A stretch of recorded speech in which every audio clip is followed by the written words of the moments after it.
ꯇꯥꯕꯤꯔꯤꯕ ꯄꯨꯝꯅꯃꯛꯄꯨ ꯑꯍꯥꯟꯕꯃꯛꯇꯗ library of ꯃꯅꯤꯄꯨꯔꯅ ꯈꯨꯔꯨꯝꯖꯔꯤ ꯂꯦꯡꯁꯤꯟꯕꯤꯗꯨꯅ ꯂꯩꯔꯦ ꯑꯩꯈꯣꯏꯒꯤ ꯁꯦꯠꯁꯤꯗ ꯑꯩꯒꯤ ꯌꯥꯝꯅ ꯅꯨꯡꯁꯤꯖꯔꯕꯤ ꯏꯃꯥ ꯑꯗꯨꯒ ꯄꯨꯝꯅꯃꯛꯅ ꯑꯣꯖꯥ ꯁꯔꯣꯖꯅ ꯂꯤꯅꯤ ꯍꯥꯏꯅ ꯅꯨꯡꯁꯤꯅ ꯀꯧꯕꯤꯕ ꯏꯃꯥꯕꯨꯁꯨ ꯈꯨꯔꯨꯝꯖꯔꯤ ꯑꯩꯍꯥꯛꯅꯁꯨ ꯉꯁꯤꯒꯤ ꯇꯤꯟꯕꯤꯔꯤꯕ ꯑꯍꯜ ꯂꯃꯟ ꯂꯥꯏ ꯒꯨꯔꯨꯁꯤꯡ ꯏꯆꯥꯁꯤꯡ ꯏꯅꯥꯎꯁꯤꯡ ꯏꯁꯨꯁꯤꯡ ꯈ꯭ꯋꯥꯏ ꯈꯨꯗꯤꯡꯃꯛꯄꯨ ꯈꯨꯕꯥꯝ ꯇꯔꯥ ꯂꯣꯟꯅꯖꯔꯒ ꯚꯛꯇꯤ ꯀꯠꯆꯔꯤ ꯀꯣꯛ ꯅꯣꯟꯖꯔꯤ ꯈꯨꯔꯨꯝꯖꯔꯤ ꯑꯩꯈꯣꯏꯅ ꯃꯊꯪ ꯅꯥꯏꯅ ꯆꯠꯊꯖꯔꯛꯄ ꯁꯦꯇꯔꯗꯦꯒꯤ ꯂꯥꯏꯚ ꯁꯣꯁꯤꯗ ꯑꯩꯈꯣꯏꯅ ꯃꯅꯤꯄꯨꯔꯤꯒꯤ ꯂꯤꯇꯔꯦꯆꯔꯗ ꯀꯔꯤ ꯂꯩꯔꯤ ꯑꯗꯒꯤ ꯑꯣꯊꯔ ꯃꯌꯥꯝꯒꯤ ꯃꯔꯝꯗ ꯑꯗꯒꯤ ꯃꯣꯏꯅ ꯏꯕ ꯇꯣꯄꯤꯛꯁꯤꯡꯁꯤ ꯑꯩꯈꯣꯏꯅ ꯅꯩꯅꯔꯒ ꯈꯟꯅꯔꯒ ꯄꯥꯔꯀꯥꯟꯗ ꯑꯩꯈꯣꯏꯅ ꯃꯅꯤꯄꯨꯔꯒꯤ ꯃꯔꯝꯗ ꯍꯦꯟꯅ ꯈꯪꯅꯅꯕ ꯁꯤꯟꯖꯕ ꯄ꯭ꯔꯣꯒ꯭ꯔꯥꯝꯅꯤ ꯑꯗ ꯄꯨꯝꯅꯃꯛꯅ ꯀꯗꯥꯏꯗꯒꯤ ꯇꯥꯕꯤꯔꯤꯕꯅꯣ ꯍꯥꯏꯕꯗꯨ ꯀꯃꯦꯟꯇ ꯁꯣꯏꯗꯅ ꯇꯧꯕꯤꯔꯛꯎ ꯑꯗꯨꯒ ꯍꯟꯗꯛꯀꯤ ꯔꯤꯁꯦꯟꯠꯂꯤ ꯑꯩꯈꯣꯏꯒꯤ ꯅ꯭ꯌꯨꯁ ꯁꯦꯒꯃꯦꯟꯇ ꯀꯃꯦꯟ ꯇꯧꯕꯤꯔꯛꯄ ꯄꯨꯝꯅꯃꯛꯄꯨꯁꯨ ꯊꯥꯒꯠꯆꯔꯤ ꯑꯣꯐꯂꯥꯏꯟꯗ ꯌꯦꯡꯕꯤꯕ ꯄꯨꯝꯅꯃꯛꯄꯨꯁꯨ ꯀꯃꯦꯟ ꯈꯨꯗꯤꯡꯃꯛ ꯑꯩꯈꯣꯏꯅ ꯔꯦꯁꯄꯣꯟ ꯇꯧꯖꯗ꯭ꯔꯒꯁꯨ ꯑꯩꯈꯣꯏꯅ ꯂꯣꯏꯅꯃꯛ ꯄꯥꯖꯩ ꯑꯗꯨꯅ ꯑꯩꯅ ꯇꯦꯛꯅꯤꯀꯦꯜꯂꯤ ꯑꯃꯇꯪ ꯑꯩ ꯁꯦꯌꯔ ꯇꯧꯖꯒꯦ ꯑꯗꯣꯝꯅꯁꯨ ꯑꯃꯇꯪ ꯁꯦꯌꯔ ꯇꯧꯕꯤꯌꯨ ꯑꯗꯨꯒ ꯏꯃꯥꯅꯁꯨ ꯑꯩꯈꯣꯏꯅ ꯁꯦꯌꯔ ꯇꯧꯔꯤꯉꯩꯁꯤꯗ ꯑꯩꯈꯣꯏ ꯀꯃꯥꯏꯅ ꯇꯧꯕꯤꯔꯤ ꯍꯥꯏꯕꯗꯨ ꯑꯩꯈꯣꯏ ꯃꯌꯥꯝꯗ ꯑꯃꯇꯪ ꯄꯥꯎꯗꯝꯕꯤ ꯑꯃꯨꯛꯀꯁꯨ ꯍꯟꯅ ꯄꯨꯝꯅꯃꯛꯄꯨ ꯈꯨꯔꯨꯝꯖꯔꯤ ꯂꯣꯏꯅꯅ ꯑꯩꯍꯥꯛ ꯉꯁꯤꯁꯤ ꯄꯥꯕ ꯐꯪꯉꯔꯣꯏꯗ꯭ꯔꯥ ꯍꯥꯏꯅ ꯃꯇꯝꯗꯨ ꯈꯤꯇꯪ ꯈꯨꯌꯧꯅꯒꯗ꯭ꯔꯥ ꯍꯥꯏꯅ ꯈꯟꯕꯗ ꯏꯁꯣꯔꯅ ꯊꯧꯖꯥꯟꯕꯤꯔꯦ ꯃꯇꯝ ꯆꯥꯅ ꯑꯩ ꯌꯨꯝ ꯌꯧꯖꯔꯛꯑꯦ ꯑꯗꯨꯅ ꯑꯩ ꯄꯥꯕꯒꯤ ꯊꯧꯔꯝꯁꯤ ꯉꯔꯥꯡꯗꯒꯤ ꯑꯩ ꯄ꯭ꯂꯥꯟ ꯇꯧꯖꯕꯅꯤ ꯑꯗꯨ ꯑꯩ ꯉꯁꯤꯗꯤ ꯂꯦꯞꯄꯗꯨꯁꯨ ꯄꯥꯝꯖꯗꯕ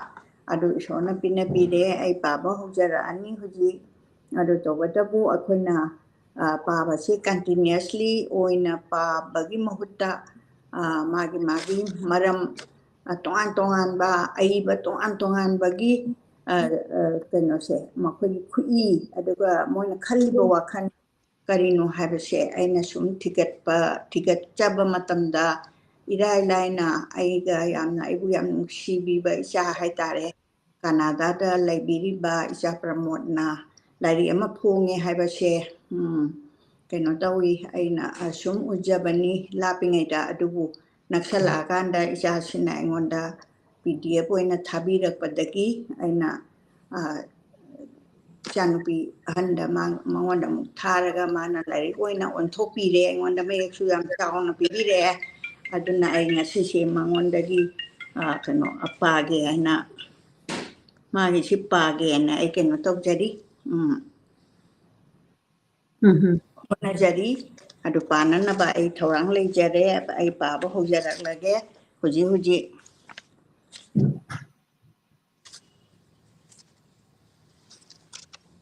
ꯍꯦꯛꯇ ꯍꯧꯔꯁꯤꯔ ꯏꯕꯦꯝꯃ ꯑꯩꯅ ꯃꯌꯥꯝꯗ ꯑꯩ ꯇꯦꯛꯅꯤꯀꯦꯜꯂꯤ ꯑꯃꯇꯪ ꯁꯦꯌꯔ ꯇꯧꯖꯈꯤꯒꯦ ꯌꯥꯝ ꯅꯨꯡꯉꯥꯏ ꯁꯨꯃꯥꯏꯅ ꯂꯥꯏꯔꯤꯛ ꯑꯅꯧꯕ ꯑꯃ ꯐꯣꯡꯉꯦꯅ ꯇꯥꯕꯗ ꯑꯩꯈꯣꯏꯒꯤ ꯑꯣꯊꯔ ꯍꯥꯃꯣꯝ ꯄ꯭ꯔꯃꯣꯗ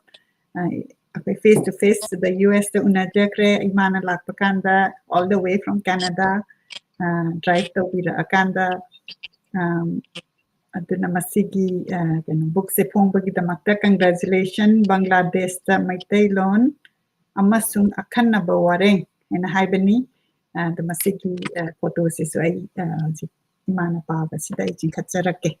ꯏꯃꯥꯅ ꯃꯁꯤ ꯍꯧꯕꯤꯅꯕ ꯈꯨꯔꯨꯝꯖꯔꯤ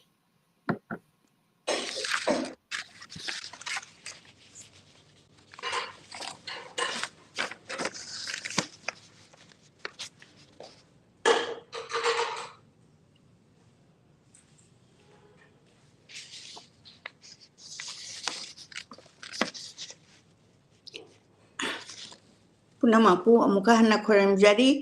ꯑꯩ ꯍꯧꯖꯔꯛꯂꯒꯦ ꯕꯪꯒ꯭ꯂꯥꯗꯦꯁꯇ ꯃꯩꯇꯩꯂꯣꯟ ꯑꯃꯁꯨꯡ ꯑꯈꯟꯅꯕ ꯋꯥꯔꯦꯡ ꯍꯥꯃꯣꯝ ꯄ꯭ꯔꯃꯣꯗ ꯑꯗꯨꯒ ꯂꯥꯏꯔꯤꯛ ꯑꯁꯤ ꯌꯥꯝꯅ ꯅꯨꯡꯁꯤꯅ ꯀꯠꯊꯣꯛꯆꯕ ꯍꯥꯏꯕꯁꯤꯃꯇꯪꯒ ꯑꯩꯍꯥꯛ ꯈꯨꯔꯨꯝꯖꯕꯒ ꯂꯣꯏꯅꯅ ꯑꯩ ꯄꯥꯖꯔꯝꯒꯦ ꯍꯟꯖꯤꯟ ꯍꯟꯖꯤꯟꯅ ꯀꯧꯔꯕꯁꯨ ꯑꯃꯨꯛꯀ ꯍꯟꯅ ꯈꯨꯝꯂꯛꯂꯔꯣꯏꯗꯕ ꯄꯥꯕꯨꯡ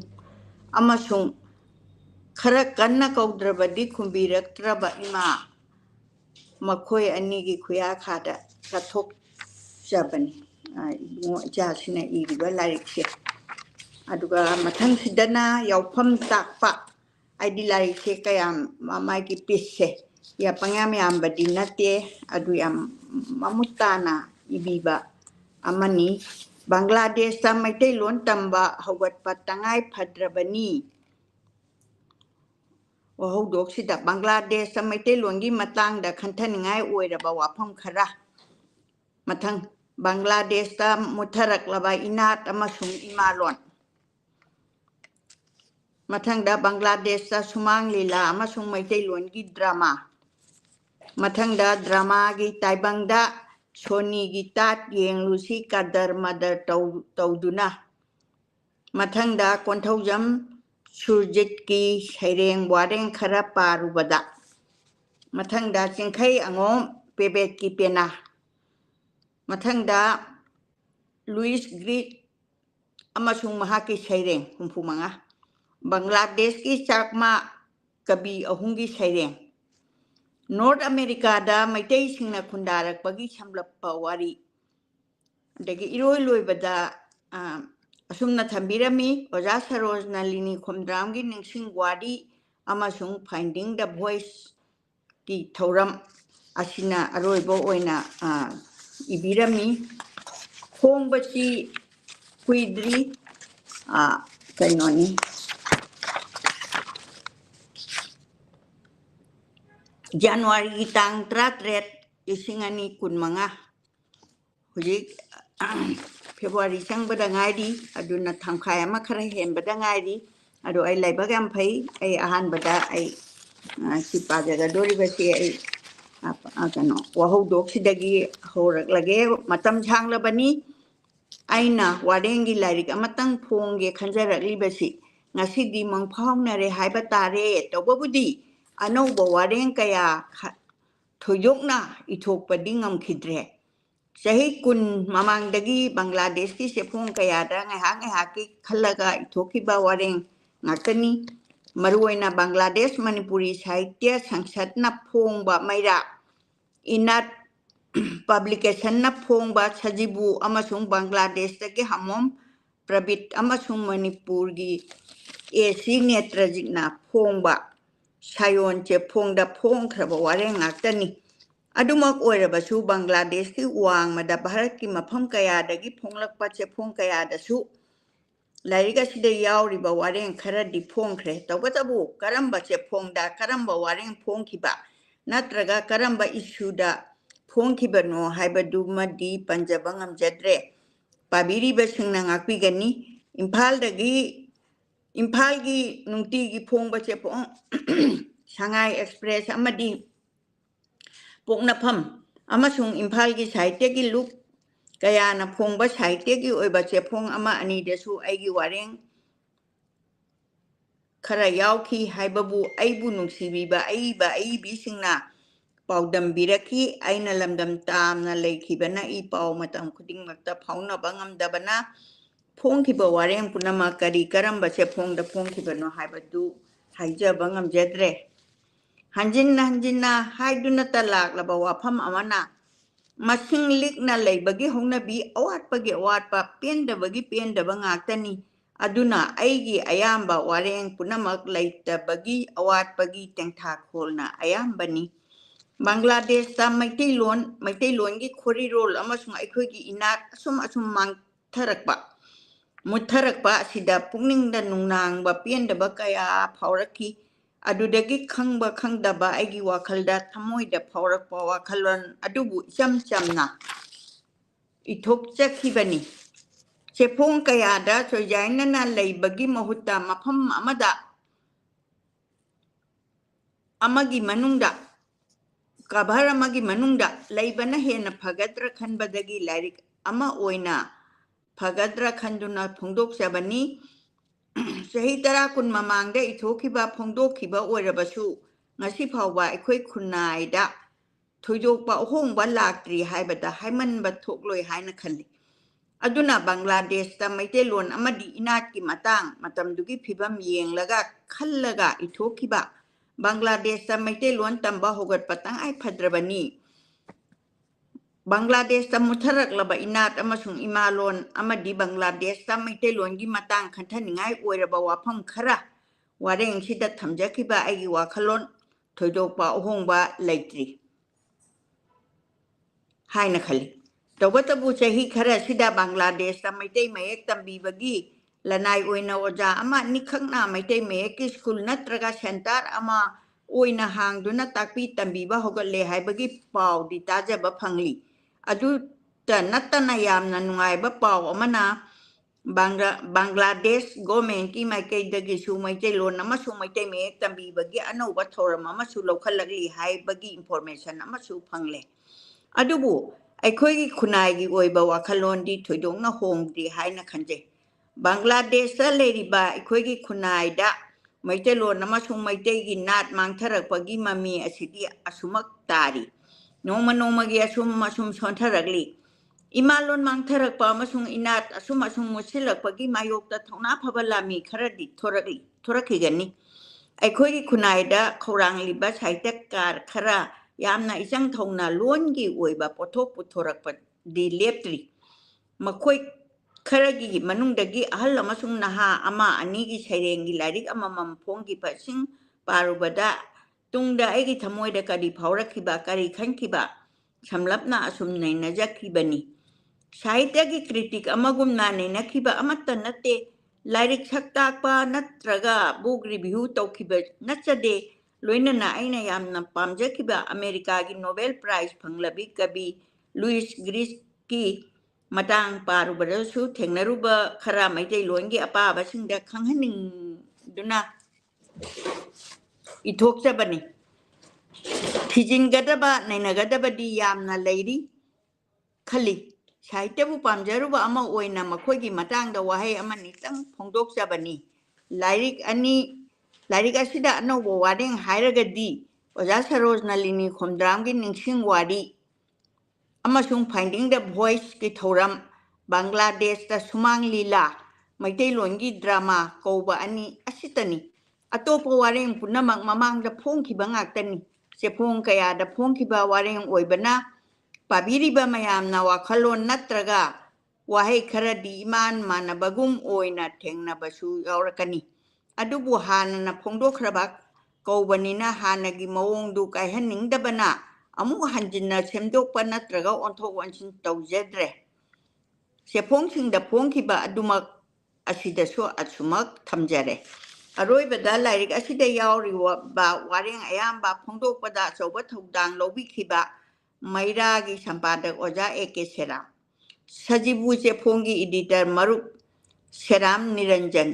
बांग्लादेश अमसुंग मणिपुर की फोंबा सायोन चेफोंगी एडिटर अनि तामो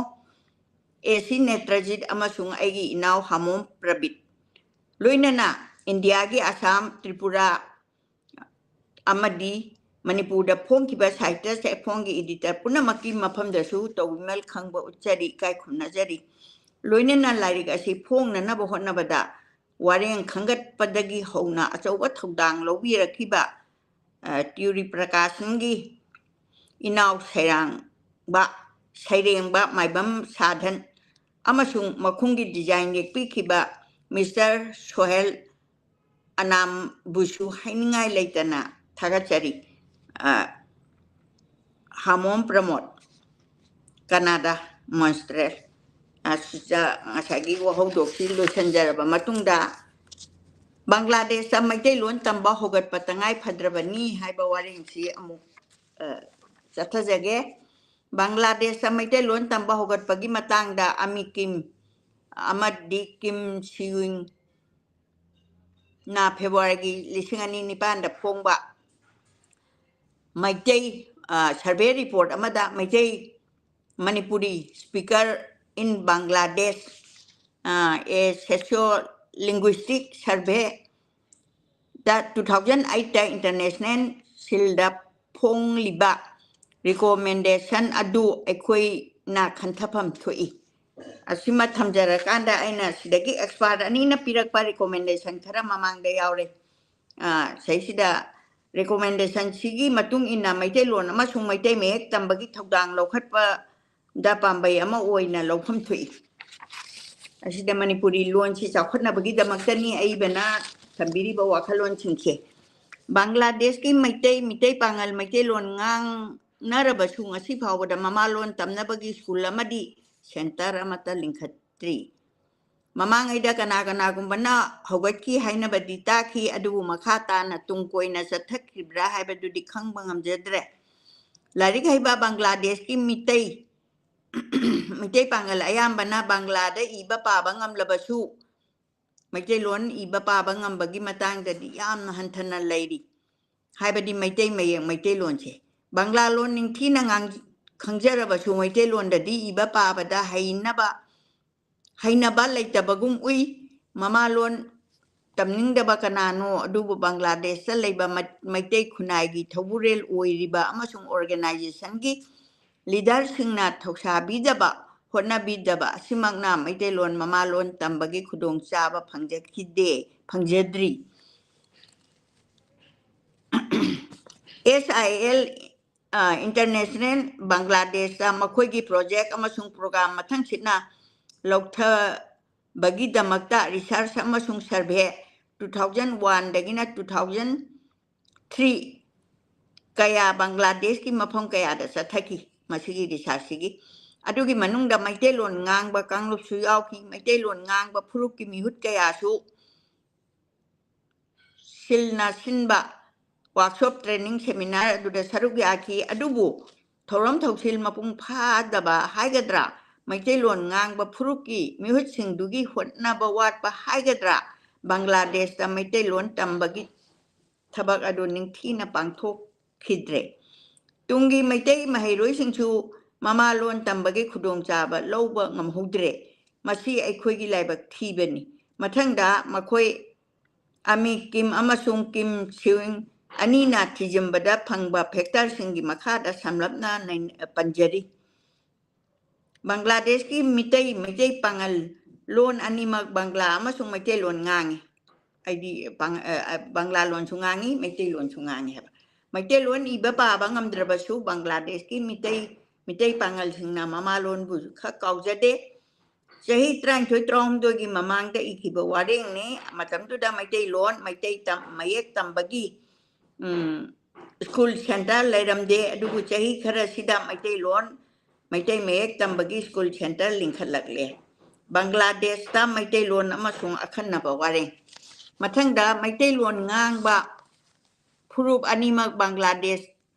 ta mamalon gi damak chauthokse Imphal da ngangnariba Maitelon Bangladesh da ngangnariba Maitelon ga thoidokpa khenaba leite Bangladesh ki ayamba Maitelon ngangba singna Imphal da ngangnariba Maitelon khonthok khontha khara hena phajai chummi tabada nungai khalli khudong chaba phanglabadi mama mapa oibe singna macha singbu Maitelon iba paba tamhaningi Yum amasung samaji thorong khudingmang maitai singna hojiksu masagi lon sijinai laining laison thorong khudingmakta maitai lon sijinai adubu lairik haiba singna bangla lon na hena khuloirakpana maitai lon gi tungi samasya problem do ama lakpadagi singnaba ama di leiri ahallaman singna su mafam matang charabadi mamarol tambada saruk yaningi Majai kunai thawu singna masigi matangda motivation pibibagi thoram paikhatpagi khudam thoina thengnade Maitai lon tambagi kanaba khanglabasu madugi inot Maitai leader singda gi phangde hariba factor sing asi yamna kiningai oiribadi lairik haibagi masing hengatpaga Maitai lon ngangba migi masing hantharakpasini lairik haibadi yam henba leiraba aduga Maitai lon ngangbase masi akhoi miramda leikiba mi kayana sum sijinadabadagi adum common oiba English da karida ngangnabado aduna akhoi lonse ngangbada hantaribani adugi sumathakta khunai thau pubasingi manungda Maitai lon tambada lack of motivation asimasu ikainingai ni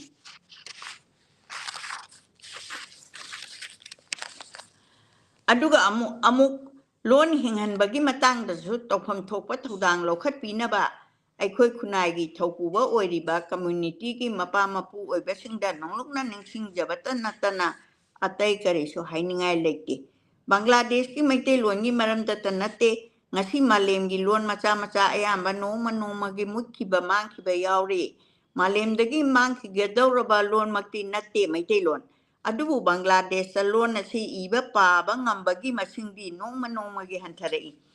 maitelon ngangba phurupchana lari heibagi chang hengalaklabasu imarol da iba pa ba ngambagi masing hantagi besi ubada tabada pakhacharubatani makhada linguistic minority singna loan amabu hinganbada mangsilakadabadagi hinganbagi mateng pangnaba oina hiram asida expert ti singna takpikhiba loan adugi phurut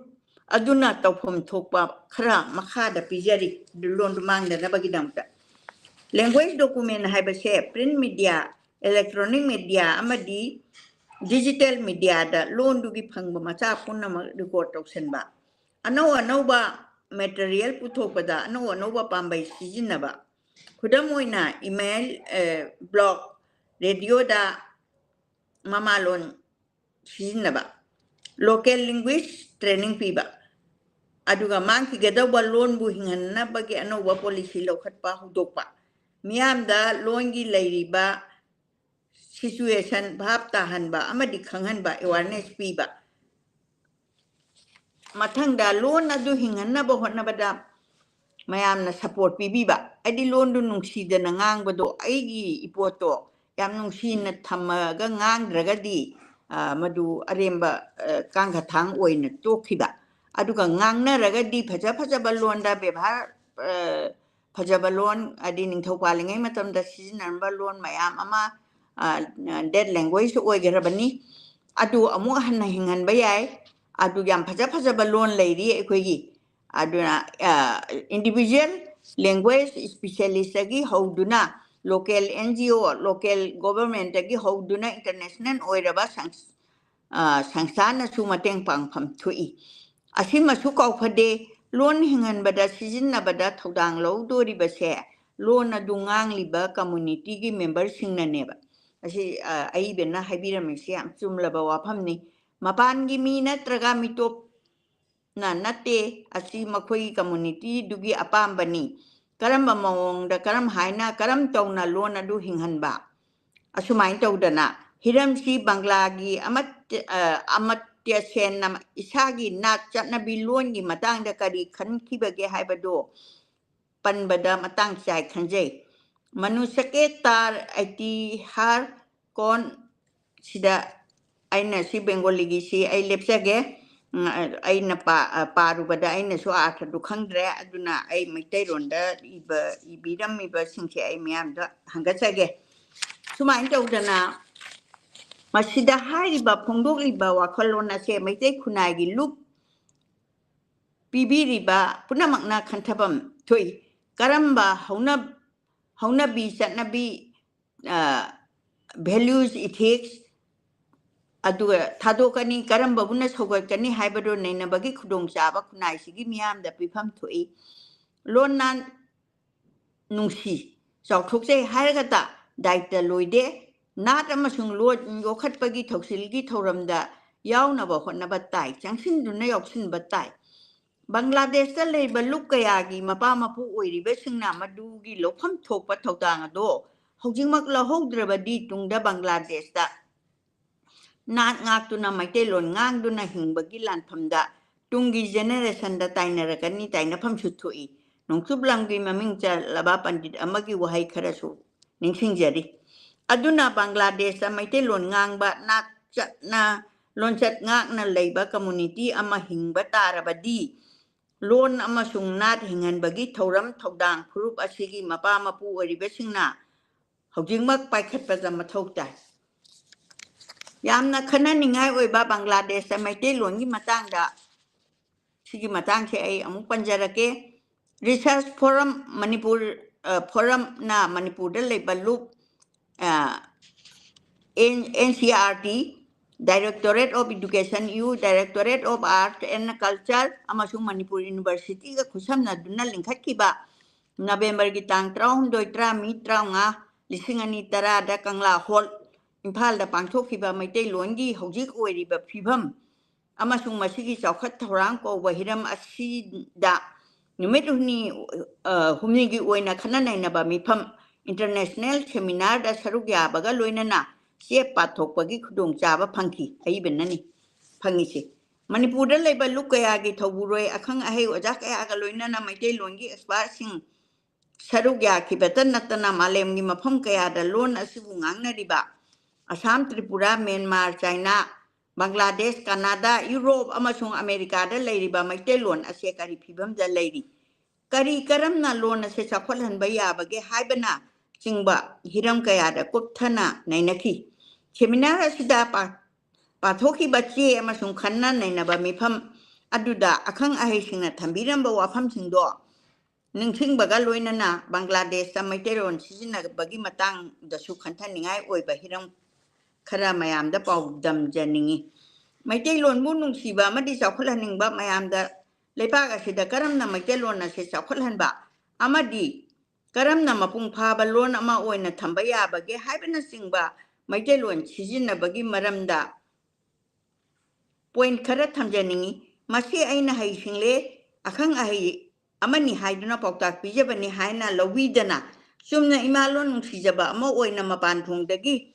ꯎꯖꯕ ꯏꯆꯝ ꯆꯝꯕ ꯚꯥꯕꯣꯛ ꯑꯃꯒꯤ ꯃꯤꯠꯌꯦꯡꯗꯒꯤ ꯌꯦꯡꯂꯒ ꯊꯝꯖꯕꯅꯤ ꯍꯥꯏꯅ ꯂꯧꯕꯤꯅꯕ ꯅꯤꯡꯁꯤꯡꯖꯔꯤ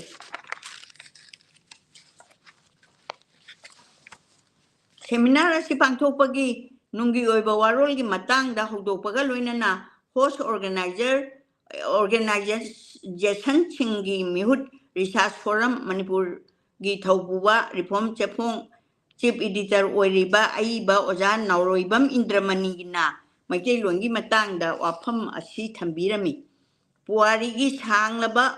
ꯃꯇꯝ ꯃꯅꯤꯄꯨꯔꯒꯤ ꯄꯨꯋꯥꯔꯤ ꯍꯧꯒꯠꯂꯛꯄ ꯃꯇꯝꯗ ꯈ꯭ꯔꯤꯁꯇꯒꯤ ꯑꯍꯥꯟꯕ ꯆꯍꯤꯆꯥꯒꯤ ꯃꯇꯨꯡꯗ ꯇꯝꯄꯥꯛꯂꯝꯗ ꯁ꯭ꯇꯦꯠ ꯐꯣꯔꯃꯦꯁꯟ ꯈꯣꯡꯆꯠ ꯑꯃ ꯇꯞꯅ ꯇꯞꯅ ꯆꯠꯊꯔꯛꯇꯨꯅ ꯈ꯭ꯔꯤꯁꯇꯒꯤ 14 ꯁꯨꯕ ꯆꯍꯤꯆꯥꯒꯤ ꯃꯇꯝ ꯃꯩꯗꯤꯡꯉꯨ ꯄꯥꯏꯈꯣꯝꯕꯅ ꯄꯥꯟꯕ ꯃꯇꯝꯗꯗꯤ ꯇꯝꯄꯥꯛꯂꯝꯒꯤ ꯁ꯭ꯇꯦꯠ ꯐꯣꯔꯃꯦꯁꯟ ꯂꯣꯏꯔꯕ ꯃꯇꯨꯡꯗ ꯇꯝꯄꯥꯛꯂꯝꯗ ꯈꯨꯟꯗꯥ ꯂꯩꯇꯥꯔꯤꯕ ꯃꯤꯑꯣꯏ ꯐꯨꯔꯨꯞ ꯄꯨꯝꯅꯃꯛ ꯑꯄꯨꯟꯕ ꯂꯩꯉꯥꯛꯂꯣꯟ ꯑꯃꯒꯤ ꯃꯅꯨꯡꯗ ꯂꯥꯛꯈ꯭ꯔꯕ ꯃꯇꯝꯗꯗꯤ ꯍꯥꯟꯅ ꯃꯥꯒꯤ ꯐꯨꯔꯨꯞꯁꯤꯡꯒꯤ ꯃꯆꯠ ꯃꯅꯥꯠ ꯂꯣꯟ ꯇꯣꯞꯅ ꯂꯩꯅꯔꯝꯕꯁꯤꯡ ꯑꯃꯠꯇ ꯑꯣꯏꯅ ꯄꯨꯟꯁꯤꯜꯂꯛꯇꯨꯅ ꯃꯥꯟꯅꯕ ꯈꯨꯟꯅꯥꯏ ꯑꯃꯒꯤ ꯁꯛꯇꯝ ꯑꯣꯏꯔꯛꯈ꯭ꯔꯕ ꯃꯇꯝꯗ ꯃꯩꯇꯩ ꯍꯥꯏꯕ ꯐꯨꯔꯨꯞ ꯑꯁꯦ ꯑꯀꯛꯅꯕ ꯁꯛꯇꯝ ꯑꯃ ꯁꯥꯒꯠꯂꯛꯇꯨꯅ ꯂꯣꯟ ꯅꯥꯠ ꯑꯃꯗꯤ ꯈꯨꯟꯅꯥꯏꯔꯣꯜꯗ ꯑꯃꯠꯇ ꯑꯣꯏꯕ ꯂꯤꯄꯨꯟ ꯑꯃꯅ ꯇꯞꯅ ꯄꯨꯟꯁꯤꯟꯈꯤꯗꯨꯅ ꯑꯃꯠꯇ ꯑꯣꯏꯕ ꯃꯩꯇꯩ ꯐꯨꯔꯨꯞ ꯑꯃ ꯑꯣꯏꯔꯛꯈꯤ ꯂꯣꯏꯅꯅ ꯈꯦꯠꯅꯕ ꯂꯩꯇ꯭ꯔꯕ ꯂꯣꯟꯒꯤ ꯊꯥꯛ ꯑꯃ ꯌꯧꯔꯛꯇꯨꯅ ꯉꯁꯤꯒꯤ ꯆꯥꯎꯈꯠꯂꯦ ꯍꯥꯏꯅ ꯈꯟꯅꯔꯤꯕ ꯃꯩꯇꯩꯂꯣꯟ ꯑꯁꯤ ꯑꯣꯏꯔꯛꯈꯤ ꯉꯁꯤꯗꯤ ꯃꯩꯇꯩꯂꯣꯟ ꯑꯁꯤ ꯚꯥꯔꯠꯀꯤ ꯁꯪꯕꯤꯙꯥꯟꯒꯤ 9ꯁꯨꯕ ꯁꯦꯗꯨꯜꯗ ꯆꯜꯂꯕ ꯑꯃꯗꯤ ꯚꯥꯔꯠꯀꯤ ꯁꯥꯍꯤꯇ꯭ꯌ ꯑꯦꯀꯥꯗꯃꯤꯅ ꯁꯛꯈꯪꯂꯕ ꯂꯣꯟ ꯑꯃ ꯑꯣꯏꯔꯕ ꯃꯄꯨꯡ ꯃꯔꯩ ꯐꯥꯅ ꯆꯥꯎꯈꯠꯂꯕ ꯂꯣꯟ ꯍꯥꯏꯕꯗꯨ ꯑꯣꯏꯔꯕꯅꯤ ꯆꯥꯎꯈꯠꯂꯕ ꯂꯩꯕꯥꯛ ꯀꯌꯥꯒꯤ ꯆꯥꯎꯈꯠꯂꯕ ꯂꯣꯟꯁꯤꯡꯒꯤ ꯃꯃꯥꯡꯗ ꯃꯩꯇꯩꯁꯤꯡꯅ ꯃꯩꯇꯩꯂꯣꯟꯕꯨ ꯆꯤꯡꯅꯕ ꯏꯀꯥꯏꯕ ꯑꯊꯤꯡꯕ ꯂꯩꯇꯅ ꯉꯥꯡꯅ ꯁꯛꯅꯕ ꯃꯥꯂꯦꯝꯒꯤ ꯃꯅꯨꯡꯗ ꯂꯩꯕ ꯃꯤꯇꯩ ꯍꯥꯏꯕ ꯃꯁꯥꯒꯤ ꯃꯌꯦꯛ ꯑꯃꯗꯤ ꯂꯣꯟ ꯂꯩꯖꯩ ꯍꯥꯏꯕ ꯎꯠꯊꯣꯛꯇꯨꯅ ꯊꯥꯛ ꯋꯥꯡꯂꯕ ꯆꯥꯎꯈꯠꯂꯕ ꯃꯤꯑꯣꯏ ꯐꯨꯔꯨꯞ ꯑꯃꯅꯤ ꯍꯥꯏꯕꯁꯦ ꯈꯪꯍꯟꯐꯝ ꯊꯣꯛꯏ ꯂꯣꯏꯅꯅ ꯏꯁꯥꯒꯤ ꯆꯥꯎꯈꯠꯂꯕ ꯂꯣꯟ ꯂꯩꯖꯩ ꯍꯥꯏꯕ ꯆꯥꯎꯊꯣꯛꯄꯅ ꯃꯥꯂꯦꯝꯒꯤ ꯂꯩꯄꯥꯛ ꯀꯌꯥꯒꯤ ꯇꯣꯉꯥꯟꯕ ꯃꯤꯑꯣꯏ ꯀꯌꯥꯒꯤ ꯃꯃꯥꯡꯗ ꯆꯥꯎꯊꯣꯛꯆꯐꯝ ꯊꯣꯛꯏ ꯑꯩꯈꯣꯏꯅ ꯏꯁꯥꯁꯦ ꯑꯩꯈꯣꯏ ꯆꯥꯎꯊꯣꯛꯆꯒꯗꯕꯅꯦꯕ ꯑꯩꯈꯣꯏ ꯏꯁꯥꯁꯦ ꯍꯟꯊꯅ ꯈꯟꯖꯔꯦꯕ ꯃꯩꯇꯩꯂꯣꯟꯁꯦ ꯃꯤꯒꯤ ꯃꯔꯝꯗꯒ ꯃꯩꯇꯩꯂꯣꯟꯒ ꯉꯥꯡꯕꯒꯁꯦ ꯌꯥꯝ ꯏꯀꯥꯏꯅ ꯇꯧꯕꯗꯣ ꯑꯗꯨꯃꯥꯏꯅ ꯁꯨꯝ ꯏꯀꯥꯏꯗꯅ ꯁꯨꯝ ꯉꯥꯡꯈꯤꯗꯕꯗꯒꯤꯗꯤ ꯑꯩꯈꯣꯏꯒꯤ ꯂꯣꯟꯒꯤ ꯃꯔꯥꯏ ꯆꯥꯏꯊꯔꯛꯄꯒꯤ ꯑꯆꯧꯕ ꯃꯔꯝ ꯑꯃꯅꯤꯅ ꯑꯩ ꯏꯁꯥꯒꯤ ꯃꯣꯠ ꯑꯣꯏꯅ ꯄꯥꯖꯔꯤꯕ ꯑꯩꯅꯁꯨ ꯊꯝꯖꯅꯤꯡꯉꯤ ꯃꯇꯥꯡꯁꯤꯗ ꯑꯩꯁꯨ ꯅꯤꯡꯁꯤꯡꯖꯔꯝꯃꯤ ꯕꯪꯒ꯭ꯂꯥꯗꯦꯁꯇꯁꯨ ꯃꯩꯇꯩꯂꯣꯟ ꯉꯥꯡꯂꯒ ꯏꯀꯥꯏꯅꯔꯝꯕꯗꯣ ꯊꯥꯗꯣꯛꯇꯨꯅ ꯍꯧꯖꯤꯛꯇꯤ ꯁꯣꯍꯣꯔꯗ ꯇꯥꯎꯟꯗ ꯈꯪꯗꯦ ꯈꯨꯜꯂꯛ ꯂꯩꯔꯛꯇ ꯈꯪꯗꯦ ꯑꯩꯈꯣꯏꯒꯤ ꯏꯃꯥꯂꯣꯟ ꯃꯩꯇꯩꯂꯣꯟꯕꯨ ꯉꯥꯡꯕꯗ ꯅꯤꯡꯍꯟꯅꯕ ꯂꯩꯇꯔꯦ ꯉꯁꯤ ꯕꯪꯒ꯭ꯂꯥꯗꯦꯁꯀꯤ ꯅꯍꯥꯔꯣꯜꯁꯤꯡꯅ ꯌꯨꯝꯗ ꯈꯨꯜꯂꯛꯇ ꯂꯩꯀꯥꯏꯗ ꯃꯤꯇꯤꯡꯗ ꯏꯃꯥꯂꯣꯟ ꯉꯥꯡꯅꯕ ꯈꯛꯇ ꯅꯠꯇꯅ social media Facebook Twitter blogging ꯌꯨꯇ꯭ꯌꯨꯕꯅꯆꯤꯡꯕ ꯏꯟꯇꯔꯅꯦꯠꯀꯤ ꯑꯣꯏꯕ ꯃꯐꯝ ꯀꯌꯥꯗꯁꯨ ꯁꯤꯖꯤꯟꯅꯔꯤ ꯄꯥꯎ ꯐꯥꯎꯅꯔꯤ ꯑꯁꯤꯒꯨꯝꯕ ꯊꯥꯒꯠꯅꯤꯡꯉꯥꯏ ꯑꯣꯏꯔꯕ ꯑꯦꯛꯇꯤꯚꯤꯁ ꯄꯨꯝꯅꯃꯛꯀꯤ ꯋꯥꯔꯤ ꯃꯌꯥꯝ ꯑꯃ ꯇꯥꯍꯜꯂꯝꯃꯤ ꯃꯁꯤꯒ ꯑꯣꯟꯅꯕ ꯃꯩꯇꯩꯂꯣꯟ ꯉꯥꯡꯅꯤꯡꯗꯕ ꯏꯅꯤꯡꯗꯕ ꯄꯥꯅꯤꯡꯗꯕ ꯅꯍꯥꯔꯣꯜ ꯀꯌꯥ ꯑꯃꯁꯨ ꯂꯩꯇꯕꯗꯤ ꯅꯠꯇꯦ ꯍꯥꯏꯕꯗꯨꯁꯨ ꯅꯩꯅꯕꯗ ꯌꯥꯎꯈꯤ ꯁꯤ ꯃꯇꯥꯡꯗ ꯑꯩꯅ ꯈꯤꯇꯪ ꯃꯣꯠ ꯃꯆꯥ ꯑꯃꯇꯪ ꯑꯩ ꯊꯝꯖꯔꯝꯒꯦ ปาบดิลอยดรีไอมาค่าจุมจะเทจระเกสิกี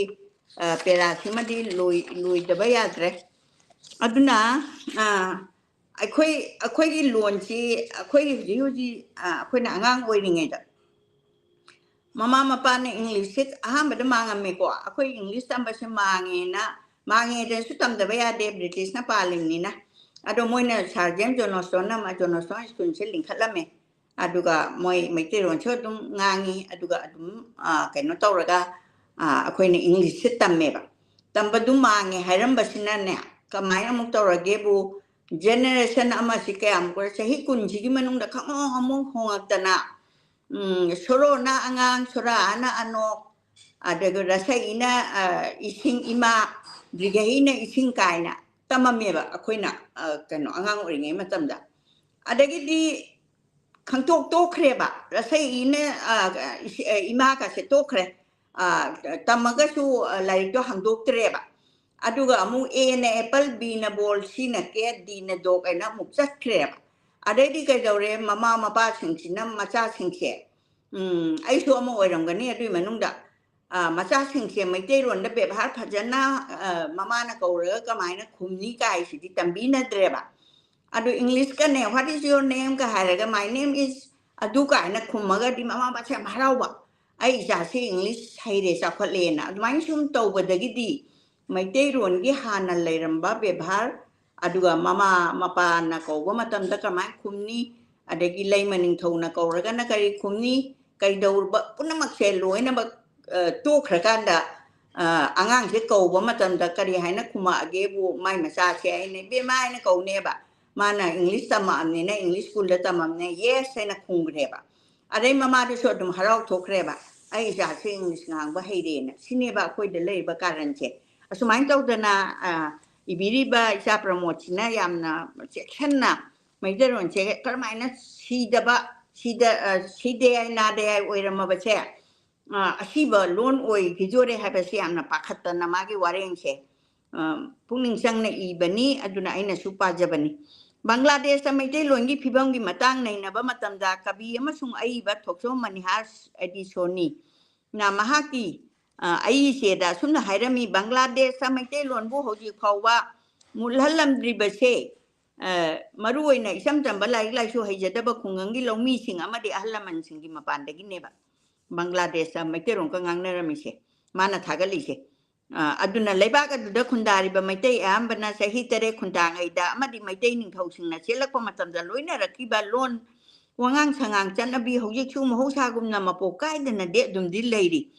ปันใบยาบะมันน่ะมายังมาทำเลยแบบควิกตัดตัวนั่นสินะนั่นเลยบะมันดิฉันทุกจะสิ่งที่คุณดงจ้าจะบะ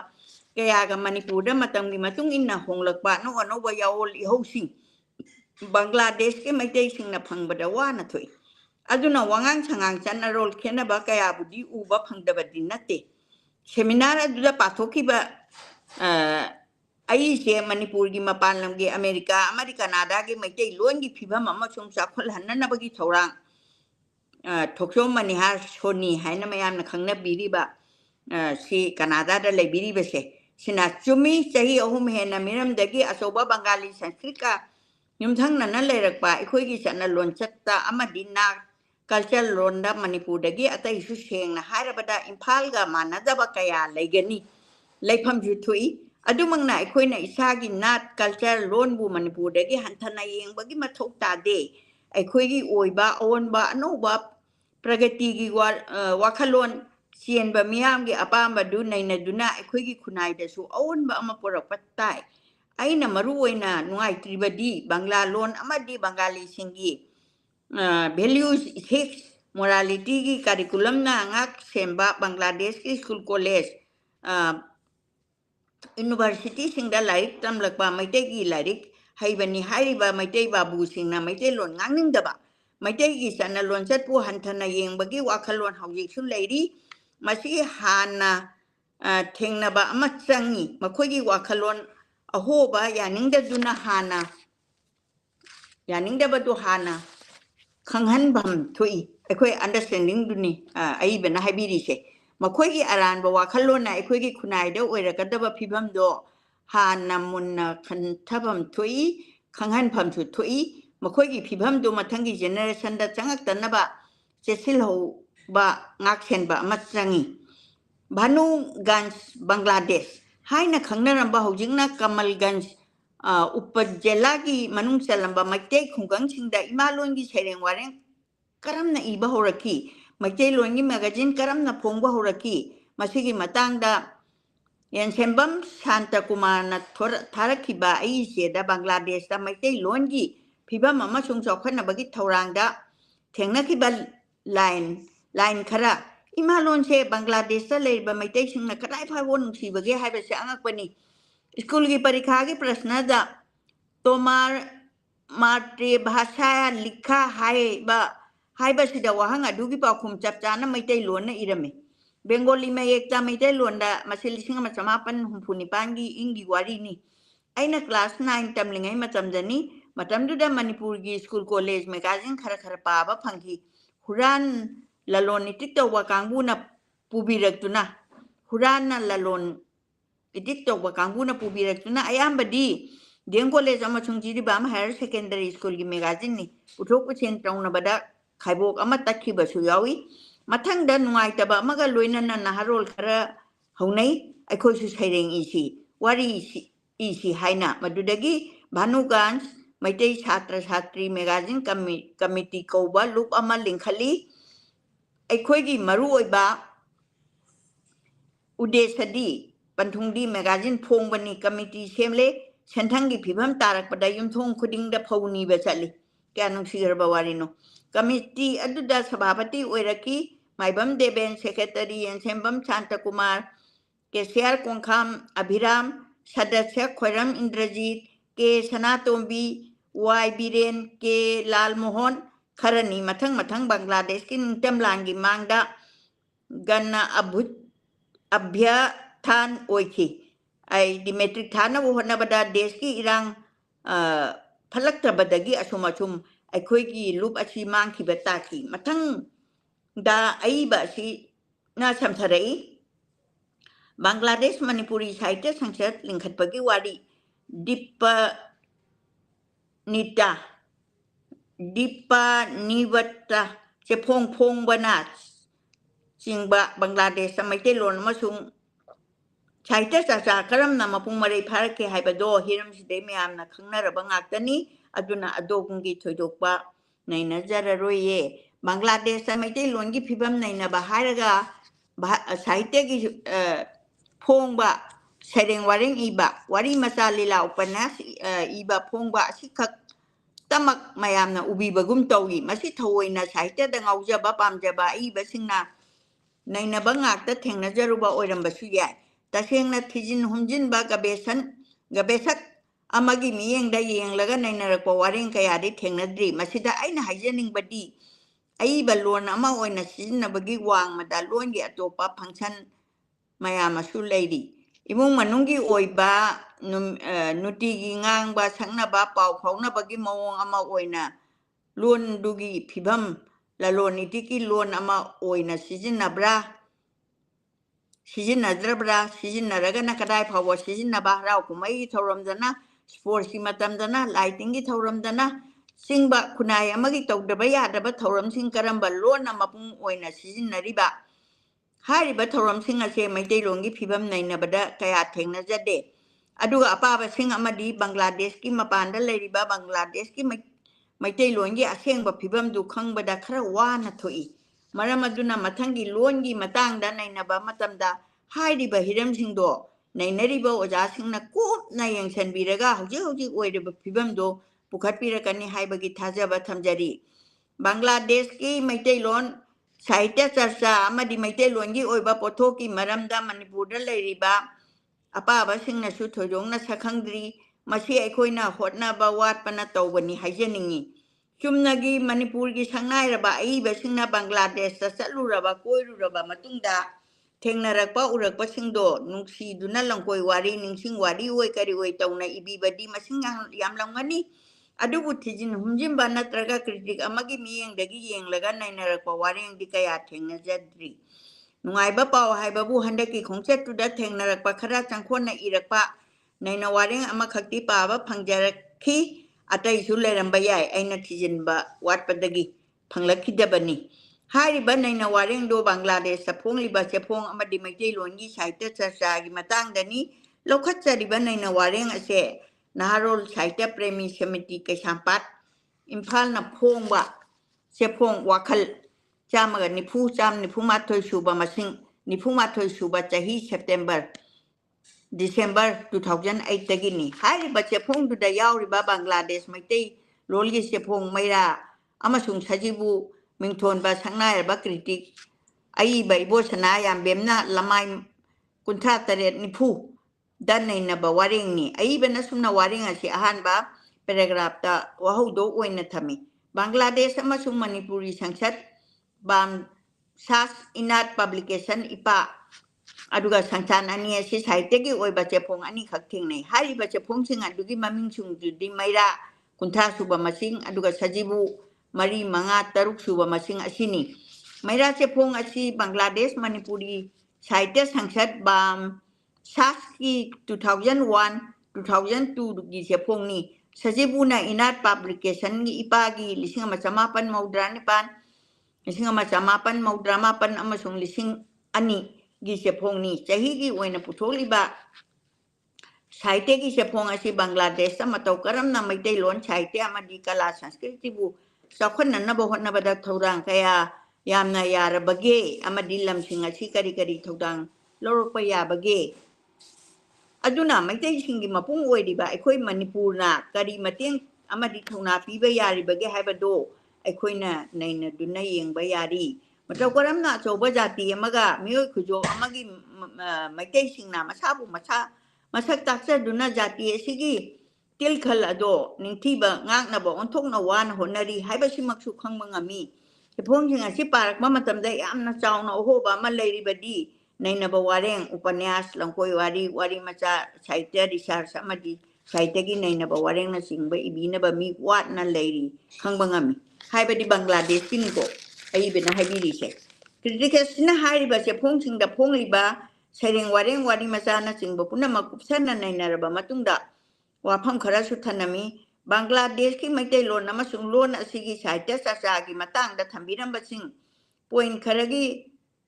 ꯃꯅꯨꯡꯗ ꯃꯔꯨꯑꯣꯏꯕ ꯈꯔ ꯃꯈꯥꯗ ꯊꯝꯂꯤꯕꯁꯤꯅꯤ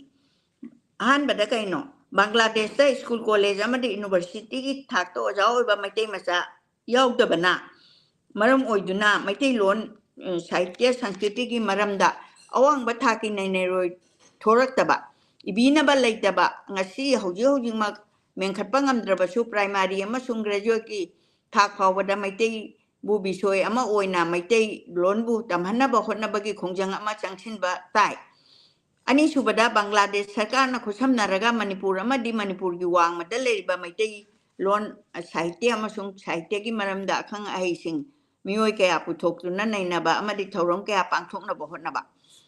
ꯑꯍꯨꯝꯁꯨꯕꯗ ꯇꯥꯝꯅ ꯂꯩꯈ꯭ꯔꯕ ꯏꯝꯐꯥꯜꯒ ꯌꯥꯝꯅ ꯂꯥꯞꯅ ꯑꯃꯗꯤ ꯌꯥꯝꯅ ꯋꯥꯕ ꯂꯝꯕꯤ ꯑꯃ ꯑꯣꯏꯔꯕꯁꯨ ꯅꯛꯅꯕ ꯇ꯭ꯔꯤꯄꯨꯔꯥ ꯀꯁꯥꯔ ꯁꯤꯂꯣꯡꯗ ꯂꯩꯔꯤꯕ ꯃꯩꯇꯩꯁꯤꯡꯅ ꯃꯩꯇꯩ ꯃꯁꯦꯟ ꯄꯥꯎ ꯐꯥꯎꯅꯕ ꯊꯕꯛ ꯊꯧꯔꯝ ꯀꯌꯥ ꯑꯃ ꯈꯨꯠꯁꯝꯅꯔꯒ ꯄꯥꯡꯊꯣꯛꯃꯤꯟꯅꯅꯕ ꯍꯣꯠꯅꯕ ꯑꯗꯨ ꯑꯣꯏꯔꯒꯗꯤ ꯑꯩꯈꯣꯏꯅ ꯃꯩꯇꯩꯂꯣꯟꯁꯤ ꯆꯥꯎꯈꯠꯅꯕꯒꯤ ꯂꯝꯕꯤꯗꯨ ꯕꯪꯒ꯭ꯂꯥꯗꯦꯁꯇ ꯃꯩꯇꯩꯁꯤꯡꯅ ꯀꯔꯝꯅ ꯈꯨꯟꯗꯥꯔꯤꯕ ꯑꯗꯨ ꯈꯛꯇꯪ ꯅꯩꯅꯕꯗ ꯂꯩꯕꯥꯛ ꯕꯪꯒ꯭ꯂꯥꯗꯦꯁ ꯑꯁꯤ ꯍꯧꯖꯤꯛꯀꯤ ꯀꯔꯝꯅ ꯍꯤꯡꯂꯤꯕꯒꯦ ꯍꯥꯏꯕ ꯍꯤꯔꯝ ꯑꯁꯤꯗ ꯌꯨꯝꯐꯝ ꯑꯣꯏꯔꯒ ꯊꯤꯖꯤꯟ ꯍꯨꯝꯖꯤꯟꯕ ꯑꯃꯗꯤ ꯂꯥꯏꯔꯤꯛ ꯑꯣꯏꯅ ꯄꯨꯊꯣꯛꯄꯒꯤ ꯗꯔꯀꯥꯔ ꯑꯣꯏ ꯕꯪꯒ꯭ꯂꯥꯗꯦꯁꯇ ꯃꯩꯇꯩ ꯁꯥꯍꯤꯇ꯭ꯌꯒꯤ ꯂꯝꯗ ꯈꯣꯡꯗꯥꯔꯤꯕ ꯑꯃꯗꯤ ꯊꯕꯛ ꯄꯨꯔꯤꯕ ꯃꯤꯑꯣꯏꯁꯤꯡꯅ ꯁꯥꯍꯤꯇ꯭ꯌꯒꯤ ꯊꯕꯛ ꯑꯁꯦ ꯑꯍꯦꯟꯕ ꯊꯕꯛ ꯑꯃ ꯑꯣꯏꯅ ꯇꯧꯔꯕꯁꯨ ꯇꯧꯗ꯭ꯔꯕꯁꯨ ꯌꯥꯕ ꯂꯝꯕꯤ ꯑꯃ ꯑꯣꯏꯅ ꯌꯦꯡꯗꯅ ꯌꯥꯝꯅ ꯊꯃꯣꯏ ꯁꯦꯡꯅ ꯀꯠꯊꯣꯛꯄꯒ ꯂꯣꯏꯅꯅ ꯍꯤꯔꯝꯁꯤꯗ ꯆꯪꯁꯤꯟꯕ ꯑꯃꯁꯨ ꯃꯊꯧ ꯇꯥꯏ ꯅꯠꯇ꯭ꯔꯕꯗꯤ ꯃꯩꯇꯩ ꯁꯥꯍꯤꯇ꯭ꯌ ꯕꯪꯒ꯭ꯂꯥꯗꯦꯁꯇ ꯆꯥꯎꯈꯠꯄꯒꯤ ꯃꯍꯨꯠꯇ ꯕꯪꯒ꯭ꯂꯥ ꯁꯥꯍꯤꯇ꯭ꯌꯅ ꯌꯣꯠꯁꯤꯟꯈꯤꯕ ꯃꯁꯥꯅ ꯇꯥꯕꯅꯤ ꯕꯪꯒ꯭ꯂꯥꯗꯦꯁꯇ ꯉꯁꯤꯒꯤ ꯅꯍꯥꯔꯣꯜꯒꯤ ꯑꯔꯤꯕ ꯃꯩꯇꯩꯒꯤ ꯂꯥꯏꯔꯤꯛꯁꯤꯡ ꯄꯥꯕ ꯐꯪꯍꯟꯕꯒ ꯂꯣꯏꯅꯅ ꯍꯧꯖꯤꯛꯀꯤ ꯐꯣꯡ ꯁꯥꯔꯤꯕ ꯃꯩꯇꯩ ꯁꯥꯍꯤꯇ꯭ꯌꯒꯤ ꯄꯥꯎꯁꯨ ꯄꯥꯍꯟꯕꯒꯤ ꯊꯧꯑꯣꯡ ꯊꯧꯁꯤꯜ ꯁꯤꯟꯕ ꯇꯥꯏ ꯕꯪꯒ꯭ꯂꯥꯗꯦꯁꯇ ꯂꯩꯔꯤꯕ ꯑꯏꯕ ꯑꯌꯥꯝꯕ ꯕꯪꯒ꯭ꯂꯥ ꯂꯣꯟꯗꯁꯨ ꯋꯥꯔꯦꯡ ꯁꯩꯔꯦꯡ ꯀꯌꯥ ꯏꯕ ꯉꯝꯕꯒꯤ ꯈꯨꯗꯣꯡꯆꯥꯕ ꯑꯁꯤ ꯂꯧꯔꯒ ꯃꯅꯤꯄꯨꯔꯗ ꯂꯩꯔꯤꯕ ꯁꯥꯍꯤꯇ꯭ꯌ ꯑꯃꯗꯤ ꯀꯂꯥ ꯁꯪꯁꯀ꯭ꯔꯤꯇꯤꯒꯤ ꯁꯪꯁꯊꯥꯟ ꯀꯌꯥꯒ ꯈꯨꯠꯁꯝꯅꯗꯨꯅ ꯁꯥꯍꯤꯇ꯭ꯌꯕꯨ ꯃꯩꯇꯩ ꯁꯥꯍꯤꯇ꯭ꯌꯕꯨ ꯕꯪꯒ꯭ꯂꯥ ꯂꯣꯟꯗ ꯍꯟꯗꯣꯛꯇꯨꯅ ꯃꯩꯇꯩꯒꯤ ꯑꯅꯨꯕꯥꯗꯀꯤ ꯄꯣꯠꯊꯣꯛꯇ ꯍꯦꯟꯅ ꯃꯄꯨꯡ ꯃꯔꯩ ꯐꯥꯔꯕ ꯄꯣꯠꯊꯣꯛ ꯄꯨꯊꯣꯛꯄꯒꯤ ꯂꯝꯕꯤ ꯑꯃꯁꯨ ꯁꯦꯝꯕ ꯌꯥꯏ ꯃꯊꯛꯀꯤ ꯍꯤꯔꯝꯁꯤꯡ ꯑꯁꯤꯗ ทวายองหนูหัวนัดระบดีบังกลาเทศแต่ไม่ได้ล้วนชายเจ้าไม่ได้สังสกฤติโนมาไม่ใช่มาไรใช่เธอกันนี่ให้ดูนะในนบีบังลอยนั่นนะไอ้บ้าสินะนุสีบังลอยนั่นนะเอาว่าแบบพงดกพิรามีอีสิ่งใจบินาบัลเลยตระบัลเลยโกงิเลยรังโอ้ยคิดดูนะมาชามารวมดงกังสินขีบปามบีโอ้ยรักปัตตายโนมันดีให้ดูนะให้บดีคุยไม่ได้เชคุยอิชานะคุยอิชากิล้วนเชหันธนาขันจาระดนะมีมังดักงางบักเชหังโวยระก็เด็กคุยชงงางอร่อยอดูเวระก็ดีพีเจชุดตรงไงจักษาชุดตรงไงวางางชุดตรงไงช่างงางชุดตรงไงปุ่นน้ำมักเชคุยนะคุยอิชากิล้วนเชยกขัดละปัตตากันเนาะคุยมีควายกีมีมังทาบะให้ประจายกว่าไม่เจริญได้หาก็มีมังทาบะดูเอระกันนี่ให้บะไอ้นั่นไลค์สิในนั้นจะรู้บดเกไอ้กีโมดไอ้นั่นทำจานี้อะดูก็อาชุมชัวชุมบันเนี่ยไอ้กีล้วนชีอันนั้นล้วนตัวบันเนี่ยญาติยังเขาไอ้ฮันดักไอ้ชานุปีกีมันนักตะเลยรู้บดาไอ้มารีรักชูเรชานุปีมันนักตะสัตย์ประเสอะดูดัชไชน่ากีมีเสียมเลยบะอเมริกาสิดาอาเซียมเลยรัชนีอะดูมวยสินเนี่ยก็ไม่ตัวเก็บบุญเนี่ยอังกฤษสันตั้งงานก็ทุกเดียบะแต่เช่นทุกตะบันนี่งางเวทนะสุงางตะบันนี่มวยตัวไอ้นักขันบันอะดูมวยไชน่ามารอนดูดีไอ้กะดีอันเขานั่นเลยอะดูเสียมนุ่งสิเนี่ยอะดูมวยล้วนดูมวยมาเช่นอะดูงานเนี่ยบะมวยมาเช่นสิงางนะบะมาทำจ้ะอะคุยไม่ได้ชิงดีฉันน่ะหายบัดไอ้ยามาทำจ้ะอิมุงมันนุ่งด่างางนุบิกางางนะบะเสียอังกฤษก็ชดตรงวาริชันนะเรนเดียดเลยบะกังกุสุชานี่อังกฤษคุยดีอันน่ะเลมเจอครับบะเลมสุเลมีมวยชาวขลีขังบริติชสมาจันน่ะมิจาเตหายริมนี่แต่ก็มาส่งไอ้คุยล้วนอังคักเลยจะบะสิมาดีอังลูนายกเชระกะอังกฤษตัวก็ช่วยบัดก็ช่วยดีงางบัดก็ช่วยดีอะดูก็ไอ้ยามบะมาทำจ้ะคุยในอังกฤษงางกันนะยามนะมีไว้นะขันนะระกะมณีปุรีงางกันนะตั้งคุยสิสาวขัดตะบันนี่กันนะขันบะสินั่นเนี่ยคุยสิเลขาตาปะกี้มาสักมาโอ้ยให้บะสิให้เจระกะงาสิตีไอ้ฮะมาตั้งงาสิได้ไอ้เจนสินจักแกมาทั้งเดสู้ไอ้มาทั้งไอ้ปัตตาจระแกสมัยนั้นปุ่นมาพวกมุขเริมเจริงั้นคุยไอ้นักสกรีนสิตาคุยลาริกสินะแต่กี้ออเทอร์อุดิริบะฮามันโปรโมทนะอิมานนะไอ้นักสกรีนสิตาทำจารี congratulations to the book คุยนั้น book สิสมัยตอนละกันแต่คุย the reflective โอ้ยหันบัดอะดูกุมbook เนี่ยนะคันใจแต่กี้อิมานนะสุมาสิตายาวริบะเตย chapter สุมาคันกัดพิรากะคุยเนี่ยมันจะทันพิรากันเนี่ยนะคันใจตัวน้องออเทอร์กินน้ำมักเตอร์ love and like อันตั้งทับบิระอุปมน้ำมักน่าดูก็ลาริกสิอันเอาบ่อยนะพงบันเนี่ยดอดมนะมาสิกิลาริกสิปัมบิระก็ดิสวิตนะมาเสียสตัวบิระอุก็ไม่น่าพังกันกันนี่ให้ไปดูไปสินเจรักได้สิได้ไอ้น่ะมาขัดตั้งปัดทบเจระเกหลายพังมาหาปะมีไอ้อาหารบัดสิน้ำตาปิดน้ำตาปิดโอ้ sorry เป็นน้ำตาไอ้บ้าฮามอนโปรโมทอาหารแบบพงว่า January 17 2025หลายพังแค่little makatha Sibima Swarup Kabita Patra Kabita Bhumi Chimadi Aina Kogi Kano Dadi Kangaroy Tripura Bani Prakashani Tripurada online gumbada order tauna ba lairagadi madu to online so happy adagi Tripurada phangedana Kamakya books Assam da phange Dhyan Bindu Kolkata da su phange ko aduga online dana kana machi kom theory prokashon haiba online gi channel sida like chi phange hai adagi link to nang thira ka mayam da soitana share ta jarake adagi ani subada pyramid sina roko mari kom theory prokashon si ani online ani sida mu phange na sida pibirami aduga sumai tawdana si pibirame ai bena magi ai di kano larik tinate ai pdf tagi lokthokpane adu wati machakti loina ba kano phange ꯑꯗꯨꯃꯥꯏꯅ ꯇꯧꯔꯒ ꯑꯩꯅ ꯂꯥꯏꯔꯤꯛꯁꯤ ꯌꯥꯝ ꯄꯥꯅꯤꯡꯗꯅ ꯑꯏꯕꯅꯁꯨ ꯑꯩꯕꯨ ꯌꯥꯝꯅ ꯏꯆꯥꯅꯁꯨ ꯅꯨꯡꯁꯤꯕꯤꯗꯅ ꯑꯩꯉꯣꯟꯗ ꯊꯥꯕꯤꯔꯛꯄꯗꯒꯤ ꯑꯩ ꯉꯁꯤ ꯄꯥꯕ ꯐꯪꯖꯕꯅꯤ ꯑꯗꯣ ꯌꯥꯝꯅ ꯊꯥꯒꯠꯆꯔꯤ ꯄ꯭ꯔꯃꯣꯗ ꯏꯆꯥꯕꯨ ꯍꯟꯅ ꯊꯥꯒꯠꯆꯔꯤ ꯑꯗꯨꯒ ꯑꯩꯅ ꯑꯃ ꯋꯥꯠꯂꯤꯁꯦ ꯄ꯭ꯔꯃꯣꯗꯀꯤ ꯃꯔꯝꯗ ꯑꯩꯉꯣꯟꯗ ꯍꯥꯟꯅ ꯂꯩꯈ꯭ꯔꯕꯅꯤ ꯍꯥꯟꯅ ꯁꯩꯔꯦꯡ ꯄꯥꯕꯗ ꯑꯗꯣ ꯑꯩꯅ ꯌꯨꯝꯁꯤ ꯌꯥꯝꯕꯅꯤꯅ ꯑꯩꯒꯤ ꯑꯦꯀꯥꯎꯟꯇ ꯂꯩꯔꯤꯕꯁꯤꯁꯨ ꯑꯩ ꯍꯥꯡꯗꯣꯛꯄ ꯍꯩꯇ꯭ꯔꯦ ꯑꯗꯨꯒ ꯃꯊꯪꯗ ꯑꯏꯕ ꯏꯕꯨꯡꯉꯣꯗꯒꯤ ꯏꯆꯥ ꯏꯕꯨꯡꯉꯣꯁꯤꯗꯒꯤ ꯑꯃꯨꯛ ꯀꯧꯔꯒ ꯑꯩꯅ ꯃꯊꯪꯒꯤ ꯄꯥꯕꯁꯤꯒꯤ ꯍꯧꯔꯛꯄꯗꯅꯦ ꯃꯥꯒꯤ ꯃꯔꯝꯗ ꯄꯣꯛꯄꯒꯤ ꯃꯐꯝ ꯑꯗꯨꯒ ꯃꯥ ꯀꯗꯥꯏꯗ ꯂꯥꯏꯔꯤꯛ ꯇꯝꯃꯛꯏ ꯀꯅꯥꯗꯥꯗꯅ ꯀꯃꯥꯏꯅ ꯂꯩꯈꯤꯕꯅꯣ ꯁꯤꯅꯆꯤꯡꯕꯁꯦ ꯏꯟ ꯗꯤꯇꯦꯜꯗ ꯑꯩ ꯃꯊꯪꯗ ꯑꯩ ꯍꯪꯒꯠꯆꯒꯦ ꯃꯤꯌꯥꯝꯗ ꯄꯨꯝꯅꯃꯛꯄꯨ ꯑꯃꯨꯛ ꯍꯟꯅ ꯈꯨꯔꯨꯝꯖꯔꯤ ꯌꯥꯝꯅ ꯅꯨꯡꯉꯥꯏꯖꯩ ꯏꯃꯥꯅ ꯑꯩꯈꯣꯏ ꯃꯌꯥꯝꯗ ꯁꯨꯃꯥꯏꯅ ꯑꯅꯧꯕ ꯂꯥꯏꯔꯤꯛ ꯐꯣꯡꯕꯁꯤ ꯈꯟꯒꯠꯄꯤꯔꯛꯑꯀꯥꯟꯗ ꯑꯩꯈꯣꯏꯒꯤ ꯄꯨꯛꯅꯤꯡ ꯂꯧꯁꯤꯡ ꯑꯣꯏꯍꯟꯕꯤꯕꯒꯤꯗꯃꯛꯇ ꯃꯤꯅꯤꯠ 50ꯃꯨꯛ ꯆꯠꯂꯦ ꯑꯗ ꯏꯃꯥꯁꯨ ꯋꯥꯔꯝꯃꯒꯅꯤ ꯏꯁꯤꯡꯒ ꯂꯩꯔꯗꯤ ꯑꯝꯇꯪ ꯏꯁꯤꯡꯒ ꯊꯛꯄꯤꯌꯨ ꯑꯗꯣ ꯑꯩꯅ ꯃꯔꯛꯇ ꯀꯃꯦꯟꯠꯁꯤ ꯑꯝꯇꯪ ꯑꯩ ꯄꯥꯊꯣꯛꯆꯒꯦ ꯌꯦꯡꯕꯤꯔꯤꯕ ꯄꯨꯝꯅꯃꯛꯄꯨ ꯊꯥꯒꯠꯆꯔꯤ ꯑꯩꯈꯣꯏꯅ ꯁꯦꯇꯔꯗꯦꯁꯤꯗ ꯄꯨꯟꯅ ꯑꯩꯈꯣই ꯃꯅꯤꯄꯨꯔꯤ ꯂꯤꯇꯔꯦꯆꯔꯒꯤ kitang ꯈꯪꯅꯅꯕ ꯍꯥꯏꯕ ꯇꯥꯔꯦꯀꯣ ꯃꯗꯨꯒꯤꯗꯃꯛꯇ ꯁꯤꯟꯖꯕ ꯄ꯭ꯔꯣꯒ꯭ꯔꯥꯝꯅꯤ ꯑꯗꯣ ꯑꯩꯈꯣꯏꯅ ꯕ꯭ꯔꯦꯛ ꯑꯣꯏꯅ ꯑꯩꯈꯣꯏꯅ ꯀꯃꯦꯟꯠ ꯈꯤꯇꯪ ꯄꯥꯊꯣꯛꯆꯔꯛꯀꯦ ꯑꯗꯨꯒ ꯑꯩꯈꯣꯏꯅ ꯅ꯭ꯌꯨ ꯁꯦꯒꯃꯦꯟꯠ ꯑꯣꯏꯅ 2025 ꯁꯤꯗ ꯑꯩꯈꯣꯏ ꯏꯃꯥꯅ ꯃꯅꯤꯄꯨꯔꯤ ꯃꯩꯇꯩꯂꯣꯟꯒꯤ ꯂꯤꯇꯔꯦꯆꯔꯒꯤ ꯄ꯭ꯔꯖꯦꯟꯇꯦꯁꯟ ꯄꯤꯔꯀꯥꯟꯗ ꯁꯦꯀꯦꯟ ꯁꯦꯒꯃꯦꯟꯠꯁꯤꯅ ꯑꯩꯅ ꯏꯪꯂꯤꯁꯀꯤ ꯂꯥꯏꯔꯤꯛꯁꯦ ꯂꯧꯈꯠꯂꯀꯥꯟꯗ ꯑꯩꯈꯣꯏꯅ ꯏꯪꯂꯤꯁꯀꯤ ꯑꯃꯨꯛ ꯑꯩꯈꯣꯏꯅ ꯇꯧꯖꯕ ꯁꯦꯒꯃꯦꯟꯠꯁꯦ ꯑꯅꯧꯕ ꯍꯥꯞꯆꯕꯅꯦ ꯑꯗꯣ ꯉꯁꯤꯒꯤꯗꯃꯛꯇ ꯑꯩꯍꯥꯛꯅ the religion of Manipur by Saroj Nalini Arambam Paratse ꯃꯁꯤꯒꯤ ꯂꯥꯏꯔꯤꯛꯁꯤ ꯑꯩꯍꯥꯛꯅ ꯐꯤꯆꯔ ꯇꯧꯖꯒꯅꯤ ꯑꯗꯨꯅ ꯃꯌꯥꯝ ꯁꯣꯏꯗꯅ ꯂꯦꯡꯕꯤꯒꯅꯨ ꯁꯦꯌꯔ ꯇꯧꯕꯤꯌꯨ ꯑꯩꯈꯣꯏ ꯃꯌꯥꯝ ꯈꯪꯃꯤꯟꯅꯁꯤ ꯑꯩꯈꯣꯏ ꯔꯤꯂꯤꯖꯟꯁꯤ ꯂꯥꯁꯇ ꯑꯩꯅ ꯀꯩꯅꯣ ꯑꯩꯈꯣꯏꯒꯤ shadow on light and light se madugi larik tu feature tau bakanda akhoi manipuri script si burn tau giba ko adu burn tau giba sidai sida king pamhaiba garib niwas na kamaina changhal lakhi bano kai besi masi adugi hena khangning ba phawrak padagi masigi larik se ai gi library ta gi lothok pakana masi topic se yauram aduna ngasi adu pazagani de geng biriba ꯄꯨꯝꯅꯃꯛꯄꯨ ꯊꯥꯒꯠꯆꯔꯤ ꯑꯩ comment ꯈꯤꯇꯪ share ꯇꯧꯖꯔꯛꯀꯦ comment ꯂꯣꯏꯅꯃꯛ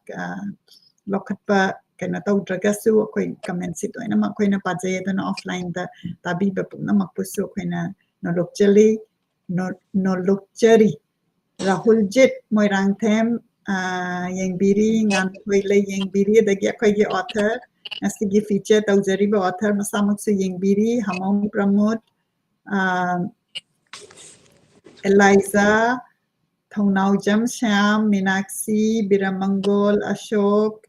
Sukhadapal, Bindya, Sagolsam, Dilip Kumar, Premi, Langlen, Priyo Kumar, Potsangbam, Rishi, Medha, Samin, Tingthauba, Guni,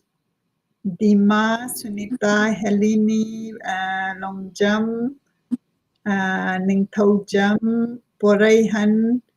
Mangang, Artika, Dagi Nirmala, Nesi, Yengbiri, Nandakumar, Naurem, Sukumar, Kishan, Sandhyarani, Ibung Hal, Ranjit, Huidron, Smain tawdana pumnamakpu thagachari yengbibagidamakta Monica kauba masu yengbire Ishorjit Naucha Chetan Devika Arif Laiksangthem Aruna pumnamakpu khurumjari dagi commenta ai tampha yengbiri YouTube channel dagi Arif Aribamna good evening mama and cheche very interesting topic and habirai Priyo Bala adagi akoi author na thagachari Hamam Pramod na thagachari Finding the Voices Library of Manipur Khurumjari Ima Saroj Nalini Komram haina ibirai Nesina ahaluptagi yengbiri poraihan mangangna segarotagi yengbiri Guni Devina Hare Krishna Mataji na haibirai Hare Krishna best wishes aina Priyo Kumar Singh Potsambamna wish pibirai masi akoi author gi damakta pibirakpa mali Thongnau Jam Shan Singha yengbiri lairik asigi Aiba amadi pathokpiriba mamabu ngamkhai leitena thagatsari haina ibirai akoigi author na aisu yamna haraujai Manipurda phangani asangba communication wangkhai sangbam lairakta masigi copy se phangani na akoigi Manipurda leiba general singna larikasi Manipurda Pabinagadi masigi lariksi asangba haidoira aigi pronunciation se asangba communication wangkhai asangbam lairakta masida phangani ado akoina masigi si kano website ta so update tawsarake yamna phajaba topic ni aduga akoina masida reflect over kanda akoina English se akoina world sida mayamna world si chawkhatpagi matungina akoisu indaba yadaba adagi akoina miyoiba maoina akoina hingba adagi thabak phangnanabagi damakta adagi akoigi life si kano haitare world sida akoigi status se masigi damakta akoina English se tamgadabaneba adagi English se tamakanda akoina English haibasina hena chawkhatle kaina haibagi akoi imana su panbikre ko chawkhatle kaina pong kanda akoigi lonji hanthana yengbado madudane ba koin soirise adagi English nganga kanda muk akoigi maitai lon siba mayamna muk emadi English ngang se kaino ina machin thiba ga siawra ineba ide akoina hojiki English ki content tawrakpa English ki wanga ngakpa sidai sa muk Manipuri sidabane na so low daba haitare ko masigi akoigi miscommunications natraga amana amagi phattaba khannaba se masi handaraga di akoi chakhatpasi soidan helakani na khali kaiginoga English ngangba sisumagi hingnanaba adagi akoigi Manipur do conflict tawrisi akoi Manipuri da nganga kanana gyan ta doino aduna interview daga hojik tawrido akoigi Manipur gi mayam thokla kanda mayam sida world sida hairine ba Manipur sida kari thoige kai daurige se do English na nganga kanda da brang nganga ga masini masi tawrise hairade akoina akoigi problem dagi akoigi situations akoina kano tawba ngamne ba aduna adu haira kanda ngasai gi akoina balance haitare akoise balance puba ngamna na bagi damakta akoina marakta akoina English si adagi akoi hingnana basida hena focus tawrakanda akoina akoigi haurakpham akoigi loan se kawbadu hamu promote ki keno se magi lyrics sina akoida reflect tawrakanda no kaina ga akoi conscious hena conscious oyanbadu adugumba lyric ne ina khanjai excuse me adudi mathangi segment si ai haujadringai da YouTube da ai comment kitanga lokhachage YouTube channel si Facebook ki de koi followers si 30,000 hena khara dilai jare adubu followers si aina khara mayam tabiri buponna mangasu love and like adum tawbiraga adum follow tawbiyu adumna follow tawraga di akoi gi content se hena mingonda chakhidoine aduga YouTube channel se aina placeholder oina thamaga aina su kitang kano keyword kumbasi haptaba haitare adubu handaki damuk mayam namuk hena jingbirakpa hore subscription tawbire adubu YouTube channel se only 14,300 subscriber ne aduna YouTube channel gi anauba subscribers singbu welcome aduga kano hena subscribe tawbiraknaba ningsingjari ada handaki akoigi new segment English ki sida akoigi yamna nuksi ba comment khara pibirai aduga lyric sing sigi maramda so hangbirai adana masida Guwahati dagi yengbirakpa namasi ngasagi shadow and light haiba like to kadai da phangbigani kaina hangbire ise masi Amazon dagi phanggani aduga ai isamakna aigidi aina Manipur dagi pujarakpani ado Amazon da phangdragana Manipur rom dagi chenna ba amuk yengbiyu aduna akhoi Manipuri ki script ki matangda khoina thagat khiba si yamna mayamna comment pibirai adagi akhoi spirituality gi maramda hena khangna naba going inward aina khoina Thursday nungdang khudingi doga Manipur India dana Friday da oidoini masigi program se khoina marakta lepure aduga amuk akoina revive tawjarakanda amuk hawjagani ado masi su mayam hangbirai kadabagi lepino kholino kaida aduna mayam spirituality sigi maramda hena khangingba poklakpase masi su yamna thagachai jiripam dagi su akoigi listeners singbu thagachari dagi script ki maramda yamna comment atai su pibirai the masida aina yamna nungsiba adagi akoigi merger of Manipur gi merger agreement gi matang sida Gedan Ken na haubang bubon na iba the merger of Manipur haiba lairik ama laibani British na Manipur da palingai gi administration and society gi matang da su phazana ibani aina thainagi ahal singdagi khanghau basingduga mana iri duga channel merger do inevitable da na tabra haibadu paraga khangani aina maju ibira ai da koina merger agreement ina koina hojiki conflict so koina mayam sin hairise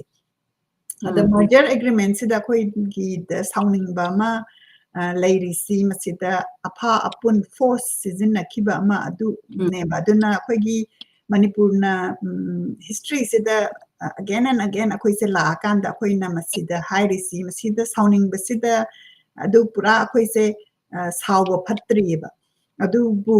masi thokki basidi ku ina thokrabani na akoi na dum saura ka legedra na tragana akoi na madugi lesson du dagi learn tawgadra haibagi question du neba akoina merger agreement harakanda akoina India da ngata blame tawbagi asawbase dum aina uiko adubu sign tawribasi so akoigi mina tawrineba adudi mana akoigi mi dadi sawgadra haibagi madugi question daireko adagi akoina Hinduism changakpasida Santidas Gosai na mai thakiba magi maramdagi mai thakibagi sida koina maduda sumuk India sida akoigi Hinduism lakpagi am sawbase hojiksu sawriba adaiza masida nupamcha amana aina comment madu share tawge na ina hojik yengjabane dumasina comment samu muthatlame adu nupamcha sina mana irakpase am nungsi mana iraise keno aina hojiki akoigi si Library of Manipur na koin tawjarisina akoina iramiba akoigi history ze karino ina reflect tawbani masida maduna lade maduna chummi adugi wa kesu lete akoina reflect tawgadabane masida past leki basi na karino facts ina karino haibase adaida akoina script si mai chakre thadokre matamduda akoi pokringai imamangi warini adagidi mai chaki basida madu yam lale madu keno apaba pot natte adubu akoina sauri sidi akoina madu daidu Hinduism changakpadagidi ningthaudu brainwash tawgre adagi adu tawgre aduna adu da thagre na akoise keno Indian sing sidi am saure ba adubu no pamsa sina hojiki mana iba comment sida sumaina tawrakanda adoidi akoigi sida madugi generation after generation sida Hindu changi bakangu sing sida anti Hindu oirak pase masi akoina adu palla kandu da Hindu nungsida bagi matsak oi han biganu haibagi mana amaina irakpaneba adu natheba akoina hainingise ado akoina masi sisu asi Hinduism se sanga abakanda akoigi generation after generation Hinduism se ꯑꯩꯈꯣꯏ ꯏꯃꯥ ꯑꯗꯩ ꯑꯩꯈꯣꯏ ꯑꯕꯣꯛ ꯂꯥꯏ ꯅꯤꯡꯕꯁꯦ ꯁꯤꯐꯧꯗ ꯃꯣꯏꯁꯦ ꯀꯤꯔꯦꯕ ꯑꯗꯨꯅ ꯑꯩꯈꯣꯏꯅ ꯃꯁꯤ ꯌꯦꯡꯕ ꯀꯥꯟꯗ ꯃꯗꯨꯅ ꯑꯩꯈꯣꯏ ꯃꯁꯦꯟꯗ ꯃꯁꯤꯅ ꯗꯤꯚꯥꯏꯠ ꯑꯣꯏꯍꯜꯂꯦꯕ ꯑꯩꯈꯣꯏꯒꯤ ꯄꯤꯛꯈ꯭ꯔꯕ ꯑꯩꯈꯣꯏꯒꯤ ꯍꯧꯖꯤꯛꯀꯤ ꯀꯣꯟꯐ꯭ꯂꯤꯛ ꯂꯥꯛꯄꯁꯤꯗ ꯑꯩꯈꯣꯏ ꯈꯠꯅꯕꯁꯦ ꯌꯥꯝꯃꯦꯕ ꯔꯤꯂꯤꯖꯟ ꯃꯥꯟꯅꯗꯕꯒꯤꯁꯨ ꯈꯠꯅꯔꯦ ꯑꯗꯒꯤ ꯑꯩꯈꯣꯏ ꯖꯥꯠ ꯃꯥꯟꯅꯗꯕꯒꯤꯁꯨ ꯈꯠꯅꯔꯦ ꯑꯗꯨ ꯑꯣꯏꯇꯥꯔꯗꯤ ꯑꯩꯈꯣꯏꯅ ꯃꯗꯨꯗ ꯇꯧꯈꯤꯕꯁꯤ it was years ago ꯑꯗꯨꯗ years ꯇꯧꯈꯤꯕꯒꯤ ꯃꯥꯒꯤ ꯔꯤꯄꯔꯀꯔꯁꯟꯗꯨꯗꯤ ꯑꯩꯈꯣꯏꯗ ꯍꯧꯖꯤꯛꯐꯥꯎ ꯑꯩꯈꯣꯏꯁꯦ ꯏꯐꯦꯛ ꯂꯩꯔꯤ ꯍꯥꯏꯕꯗꯤ ꯑꯩꯈꯣꯏ ꯁ꯭ꯀ꯭ꯔꯤꯞꯇꯣ ꯊꯥꯗꯣꯛꯈ꯭ꯔꯕꯅꯤna ꯃꯗꯨꯗ ꯏꯝꯄꯣꯁ ꯇꯧꯔꯛꯄ ꯑꯃꯨꯛ ꯕꯦꯡꯒꯣꯂꯤ ꯁ꯭ꯀ꯭ꯔꯤꯞꯁꯦ ꯇꯝꯃꯦ ꯕꯦꯡꯒꯣꯂꯤ ꯁ꯭ꯀ꯭ꯔꯤꯞꯇꯨꯗ ꯃꯗꯨꯗ ꯑꯩꯈꯣꯏꯒꯤ ꯑꯣꯊꯔꯁꯤꯡꯁꯤꯅ ꯏꯕꯤꯕꯁꯦ ꯑꯃꯨꯛ ꯀꯩꯅꯣ ꯑꯩꯈꯣꯏꯅ ꯍꯧꯖꯤꯛ ꯕꯦꯡꯒꯣꯂꯤ ꯁ꯭ꯀ꯭ꯔꯤꯞꯁꯤꯗ ꯏꯔꯀꯥꯟꯗ ꯄꯥꯔꯀꯥꯟꯗ ꯑꯩꯈꯣꯏꯒꯤ ꯂꯥꯏꯔꯤꯛꯁꯦ ꯕꯦꯡꯒꯣꯂꯤ ꯁ꯭ꯀ꯭ꯔꯤꯞ ꯑꯦꯟ ꯃꯩꯇꯩ ꯃꯌꯦꯛꯁꯦ ꯑꯃꯨꯛ ꯔꯤꯚꯥꯏꯚ ꯇꯧꯔꯛꯑꯦ ꯏꯠꯁ ꯑ ꯚꯦꯔꯤ ꯒꯨꯗ ꯊꯤꯡ ꯕꯠ ꯁꯤꯒꯤ ꯀꯟꯇꯤꯅ꯭ꯌꯨꯇꯤꯁꯦ ꯂꯩꯕꯁꯤꯗꯩꯁꯤꯗ ꯑꯩꯈꯣꯏꯅ ꯕꯦꯡꯒꯣꯂꯤ ꯁ꯭ꯀ꯭ꯔꯤꯞꯁꯦ ꯂꯣꯏꯅꯃꯛ ꯃꯩ ꯊꯥꯔꯒꯦ ꯍꯥꯏꯔꯗꯤ ꯑꯩꯈꯣꯏꯒꯤ ꯑꯣꯊꯔꯁꯤꯡꯗꯨꯒꯤ ꯑꯩꯈꯣꯏꯒꯤ ꯃꯤꯅꯦꯕ ꯀꯣ ꯑꯩꯈꯣꯏꯅ ꯃꯌꯥꯝꯅ ꯁꯥꯎꯔꯤꯁꯦ ꯏꯟꯗꯤꯌꯟ ꯚꯔꯁꯦꯁ ꯃꯩꯇꯩꯒꯤ ꯑꯗꯨ ꯍꯥꯏꯔꯒꯗꯤ ꯑꯩꯈꯣꯏꯒꯤ ꯄꯣꯠꯇꯣ ꯑꯩꯈꯣꯏꯅ ꯊꯥꯗꯣꯛꯆꯔꯤꯁꯤ ꯃꯥꯡꯉꯤꯁꯦ ꯀꯅꯥꯅꯣ ꯍꯥꯏꯕꯗꯨꯅꯦꯕ ꯑꯗꯨꯅ ꯍꯧꯖꯤꯛꯀꯤ ꯅꯨꯄꯥꯃꯆꯥꯁꯤꯅ ꯏꯔꯛꯄ ꯀꯥꯟꯗ ꯃꯁꯤꯒꯤ ꯋꯥꯁꯤ ꯍꯧꯗꯣꯛꯄ ꯀꯥꯟꯗ ꯑꯦꯟꯇꯥꯏ ꯍꯤꯟꯗꯨ ꯍꯥꯏꯁꯦ ꯃꯗꯨ ꯑꯦꯟꯇꯥꯏ ꯍꯤꯟꯗꯨꯒꯤ ꯋꯥꯈꯜꯂꯣꯟꯁꯦ ꯑꯩꯈꯣꯏꯗ ꯑꯗꯨꯗꯤ ꯅꯤꯡꯊꯧꯗꯨꯅ ꯑꯩꯈꯣꯏꯅ ꯕ꯭ꯂꯦꯝ ꯇꯧꯔꯤꯁꯦ ꯆꯪꯉꯛꯏꯕ ꯃꯤꯗꯨꯅ ꯁꯟꯗꯣꯛꯄꯗꯨꯗ ꯃꯉꯣꯟꯗ ꯕ꯭ꯂꯦꯝ ꯇꯧꯔꯦꯕ ꯑꯗꯨꯗꯤ ꯑꯩꯈꯣꯏꯒꯤ ꯃꯤꯅꯗꯤ ꯑꯗꯨꯗ ꯑꯦꯛꯁꯦꯞ ꯇꯧꯔꯤꯑꯕ ꯑꯦꯛꯁꯦꯞ ꯇꯧꯔꯀꯥꯟꯗꯨꯗ ꯃꯗꯨꯗ ꯆꯪꯈ꯭ꯔꯤꯗꯣ ꯑꯗꯨꯗꯤ ꯀꯔꯤꯒꯤꯅꯣ ꯀꯃꯥꯏꯅ ꯇꯧꯈꯤꯕꯅꯣ ꯑꯗꯨꯒ ꯍꯧꯖꯤꯛ ꯃꯗꯨ ꯑꯦꯗꯣꯞ ꯇꯧꯔꯤꯕ ꯃꯤꯁꯤꯡꯁꯦ ꯑꯩꯈꯣꯏꯅ ꯇꯣꯏꯅ ꯅꯨꯡꯁꯤꯔꯒꯨꯝꯁꯤ ꯍꯥꯏꯕ꯭ꯔꯥ ꯍꯥꯏꯕꯒꯤ ꯑꯗꯨꯒꯨꯝꯕꯒꯤ ꯔꯤꯐ꯭ꯂꯦꯛꯁꯟꯁꯦ ꯃꯁꯤ ꯂꯥꯛꯄꯅꯤ ꯑꯗꯨꯅ ꯌꯥꯝꯅ ꯑꯃꯔꯣꯝꯗ it is good that we are having this conversation ꯀꯩꯒꯤꯅꯣꯒ ꯑꯩꯈꯣꯏꯅ ꯍꯧꯖꯤꯛ ꯍꯪꯉꯤꯑꯕ ꯑꯩꯈꯣꯏꯅ ꯃꯇꯝꯁꯤꯗ ꯃꯔꯖꯔ ꯑꯦꯒ꯭ꯔꯤꯃꯦꯟꯁꯦ ꯀꯔꯤꯒꯤ ꯁꯥꯏꯟ ꯇꯧꯈ꯭ꯔꯤꯅꯣ ꯀꯔꯤ ꯀꯟꯗꯤꯁꯟꯗ ꯁꯥꯏꯟ ꯇꯧꯈ꯭ꯔꯤꯕꯅꯣ ꯑꯦꯟ ꯍꯥꯏꯁꯦ ꯁꯤꯒꯤ ꯁꯦꯝ ꯑꯩꯈꯣꯏꯒꯤ ꯍꯧꯖꯤꯛꯀꯤ 2023ꯒꯤ ꯂꯥꯟꯁꯦ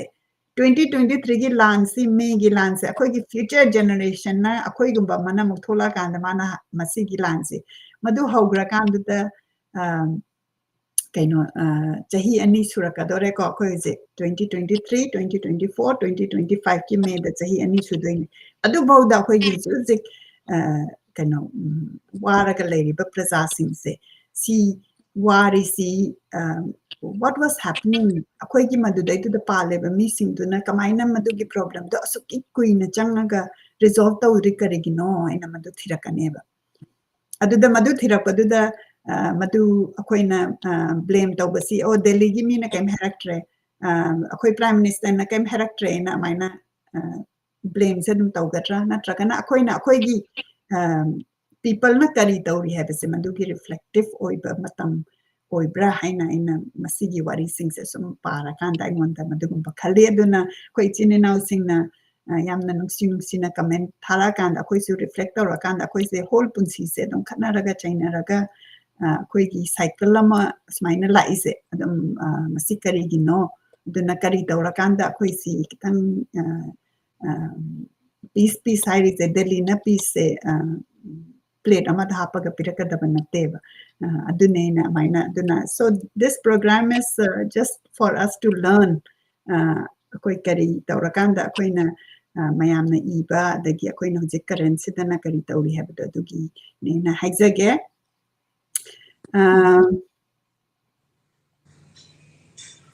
adudi imana aigi program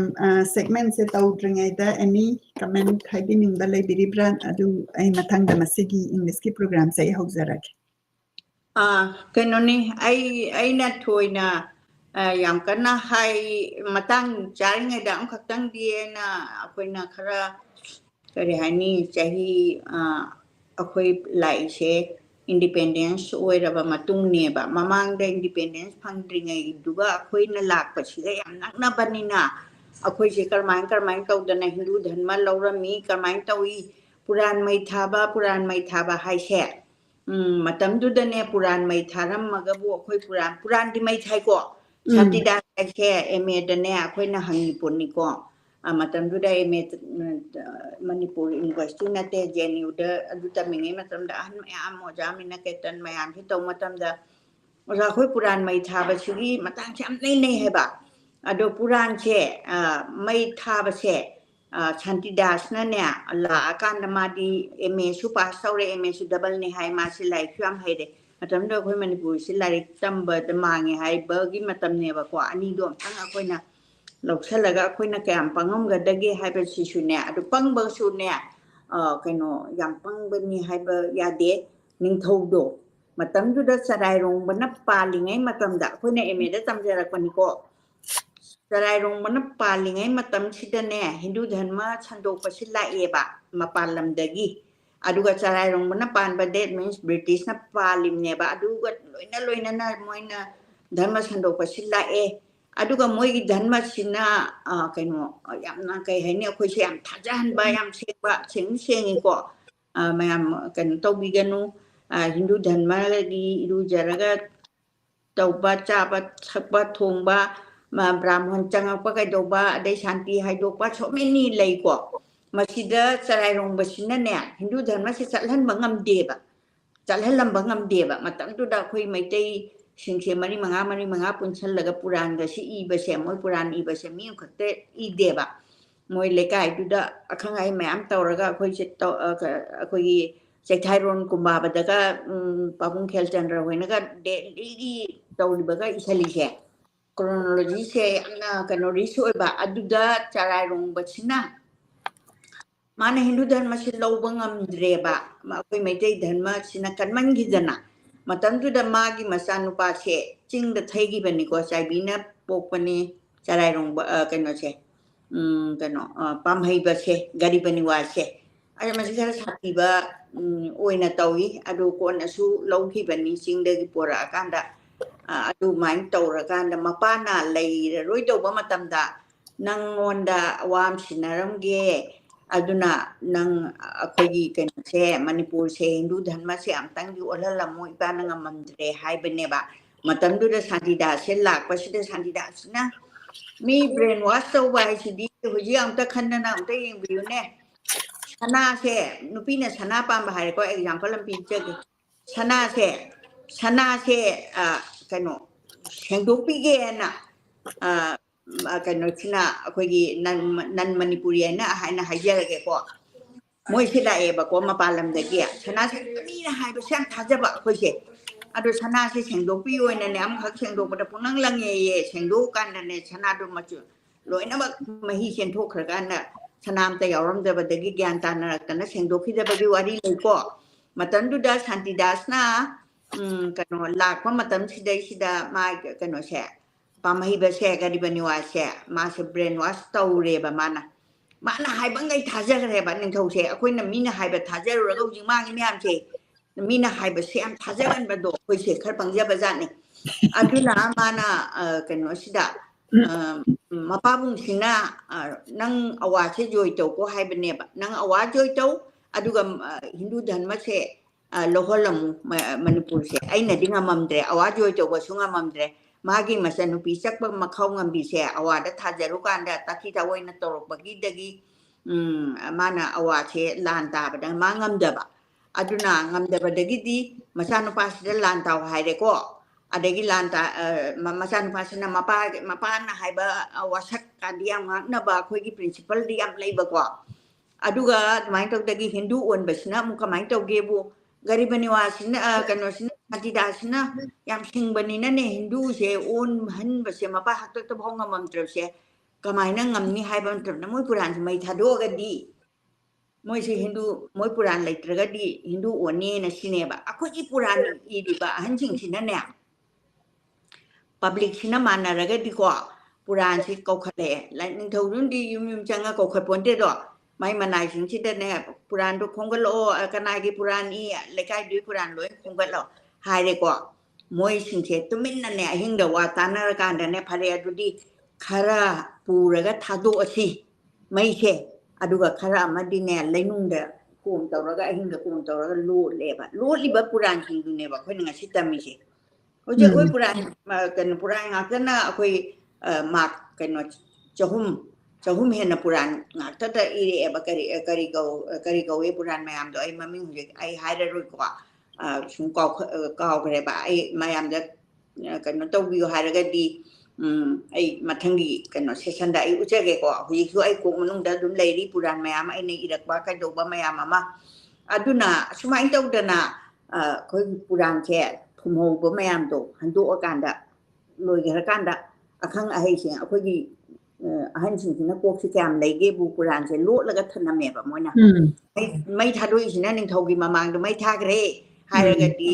จะจ้าใครสิ่งเดน่ะดูกันลุยนะบักติจักปนเจ็บอ่ะAduh, orang di pantai Wikongul ke mana le remino. Ada lagi kano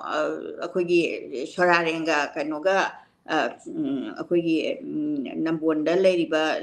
kori bahaba ibungo gi wari se puran ne ba. Ada ke mana le remino. Aku jam ini balu ini bakse. Aduh na puran mai thade hai benate thai. Thara ga so aku mai tay di wakan je yam lok sing sao wang akan ni nama tan juda. Lai ti hai ho dara ga chu. Moi na posen lo ho we ba. Aduh mai tu tan aku. Eno tawi adagi mana mu gari bani wa che khara chongnam chopan de khara salja da ba ne ba ma se mai history se yung kanda ma se konung de sule yu da bane ma kano dagi ma lot pa tribal gi khundu dagi matau taram pura ga konung da lemina ga di ayani na ma lemina gi bane ba du ga ning thau oi bani aduna mana awa joy to go so awa se thai chen lan tong na se har ga man du sul la le ba mana awan nang landong na siya ipan na tauram de ba mai ting ni ngon siya pa me ba mayam si mai ting siya na pam je re ko awan na amuk su mai ting ni ngon na mapiyu hai bane ba magi chak ko makhaw ngam bi si ma tum du da adu de gi di mana mai ting ni ngon pi hai chen na ga ne khulai mayam do pai chela kan na awa se mana angam ma thau hai loin yaw ro hai ra kan da ma at mai tau bane na khoi ja guru sing na ta pi re ta na puran du de khoi na mai tu di khangdra bani na ja gu na takpi ra ga tika ai na khare I bedu da ge khoi mai pa khangam je rak pani aduna awa jo jo go chu awa sa ma thai am cha ki ba moi si thang chi aga loi wa chak na ye ba mai te si am tang tum na ha che na ka gi noi da moi che awa ge ko nung che chau dam phaya si da mai thang na ha aga ma pa na cha am ba wa chak nga ba ne na ma na yeng na ba akan do nupi lo ba ne na la ine ba moi awadi aduga haki bagi wari adu akoi oja singa tambirei adu main tau dana ama chu mi ani khanara di ani makla le ba mi ani si khanara dana khanara di ne mi ani che ama sukuma ba ani makla le do adu main tau dana tau ki bani adu na akoi che aina last mayam da aina hanga chaning ba che akoi loi namak kanu oina raga ne amutang ching na ing na pan ba che handak khana ba si da bo chai che loi na wan na re kwa ai khoi chu wa re moi chu wa re kwa moi hai che akhoi amatani aduga moi na ko na chang pa ka do ba ma mian cha adu khang de ai adugi para adugi wari nate aduga akhoi punamak se cha khachi ha ra ga di ne pis porak ra ga di cha ko pati sunga ya ro hai ba si hai je ra ga ai matang si da ai khoram cha imana khang ba imagi mind hai ta re ko memory da leiba knowledge su share to bi bagi tamak ta thagat chari aduna akhoina masigi matam sidai sida wa ba haibasi tami si handaki lan sida wari se physically adagi mentally the mental trauma mental the sopas yam leire ko aduga physically yam ware ba matam sida mu akhoina akhoi phibam si mapan gi mina di masi khangbra haibasi akhoina yam kanna munna like khangde haibasida haiman ba thooi manipur da tawriba phibam si like little media na glimpse upagi wani da manipur da laiba mina masigi awaba sidi ta kana tawre duna matanga sida koina peace porak pase koina mingon da hoi koina koi gi leader sing da di expect tawgani da moi gi performance si matam yam change adubu akoina masigi sidai sida akoina kamai tawdana isa sida kamaina peace lak na ba tawgani haibatu ki reflection time do ne ba adu masi time sidai sida akoina akoigi knowledge to paraga khangna nabagi damakta tawjabagi wani dudi aina ima se makada puthajage aduga imana adum phajana phamaga netana yengbiyu aduga program asi aigi presentation le chul loiraga ima amuk aigi khatsarak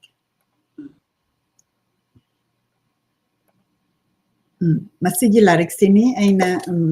feature tawzeriba larixi larixigi maming The Religion of Manipur by Saroj Nalini Arambam Parat. So let me share a little bit about this book. The Religion of Manipur was first published in 1980, and its appearance marked the beginning of a new approach to the scholarly study of Manipur. It was based on the one hand on a rigorous application of critical, historical, and literary methodologies, and on the other, on meticulous field work conducted among the author's own ethnic group. The first part of the book is a detailed description of the belief and rituals of traditional Meitei religion, a worldview which is increasingly coming under pressure in the modern world. The remainder of the book traces how Hinduism, predominantly in its Vaishnavite form, began to dominate from the beginning of the 18th century. The author concludes by examining how these two quite distinctive religious traditions produce the synthesis of a uniquely Meitei religion. The religion of Manipur had a considerable impact on Manipuri studies and will remain a standard text in the field. Enriched with a foreword from the first edition by Professor A.L. Bassam of Wonder That Was India fame, the second edition carries a new editor's note by Professor John Parat, author of numerous books and husband of the late author of this book. The author, Saroj Nalini Arambam Parat. Let me share a little bit about her. So this is what is written in the book. Saroj Nalini Arambam Parat was born in Imphal and studied at the universities of Calcutta and London. She obtained her doctorate from the Australian National University. She lectured at several universities in Africa, and at the time of her death was an honorary fellow of the Institute for Textual Scholarship and Electronic Editing at the University of Birmingham, and also an honorary professor of Manipur University. The Religion of Manipur is a revision of her doctoral thesis, which was written under the supervision of the eminent Indologist Professor A.L. Bassam. During the last decade of her life, she was engaged in her massive annotated translation into English of the Manipuri Chronicle from the official Meitei Mayek manuscript, published as the court, excuse me.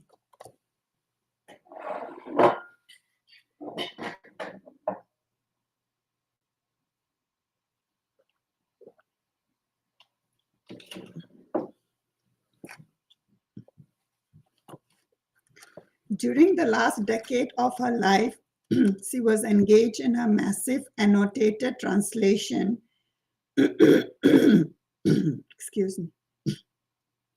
into English of the Manipuri Chronicle from the official Meitei Mayek manuscript, published as the Court Chronicle of the Kings of Manipur, the Chaitharon Kumpapa, original text, translation and notes, Volume 1, London and Delhi in 2005, Volume 2 in Delhi 2009, Volume 3 just released. Together with her husband, Professor John Parat, she also published Queen Empress versus Tikendrajit, the Anglo-Manipur conflict of 1891 at Delhi 1992,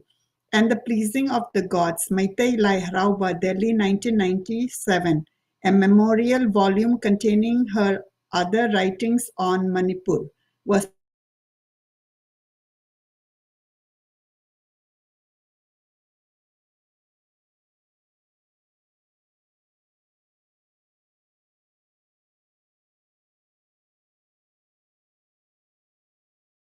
I want to let's all get together and pay our respect to the author. Sarojna Lini Rambampara Namana like the Bagi Jahi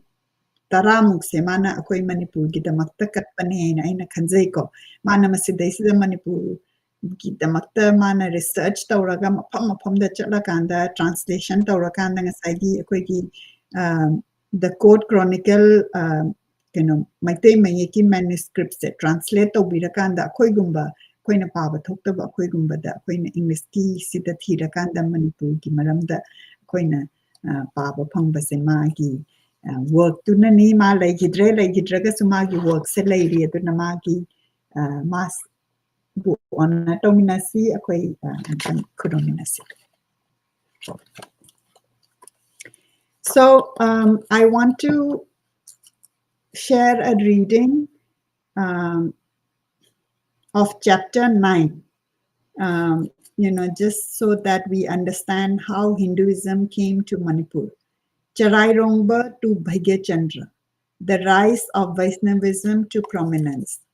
With the accession of Charairongba, we pass to the period in which Hinduism, in one or other of its form, became the dominant religion of Manipur, largely through the support and patronage of the reigning monarch. This was not, however, a smooth process. In the time of Charairongba, AD 1697 to 1706, there was little attempt to impose Hinduism upon the people as a whole. Although the king himself formally took the sacred thread, he did not attempt to establish Hinduism as the state religion. Nor did he neglect the worship of the traditional life. With Garib Niwas, 1709 to 1748, we have reached a stage where Vaishnavism became the official religion of the state. A serious attempt was made to impose it upon the people as a whole, and punishment were prescribed for those indulging in blatant non-Hindu activities. During this period, also, we have to reckon with a resistance to change on the part of the devotees of the traditional cults, particularly the Maivas, which appear to be reflected in the vacillating attitude towards the life shown by the king himself.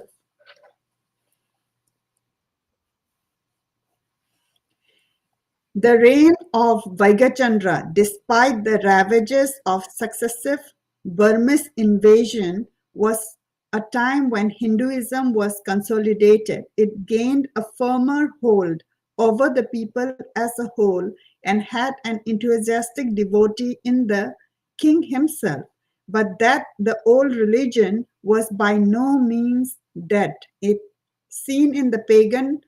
reaction which marked the reign of Bhagyachandra's son Labanya Chandra. This Manipuri Julian tried to expunge Vaishnavism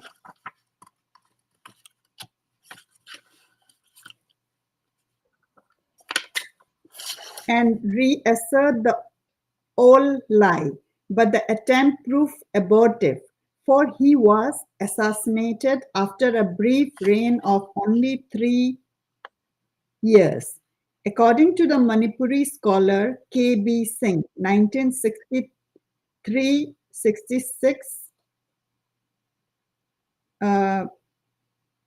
-7, there were 3 distinct stages which marked the introduction of Vaishnavism into Manipur. In the view of the writer, it was in 1704 when the first emissaries of the new faith arrived. These were the school of Nimbarka, and the missionary involved had the same name of the sect's founder, Charairongba, and his family were initiated into this sect, Nimbarka. Charairongba and his family were initiated into this sect, but little progress were made among the common people. The second quarter of the 18th century marked the arrival of the second school of Vaishnavism, Ramanandi. A Brahmin, one Santidas, came to Manipur from Sylhet and introduced the worship of Ram and Hanuman. He became the guru of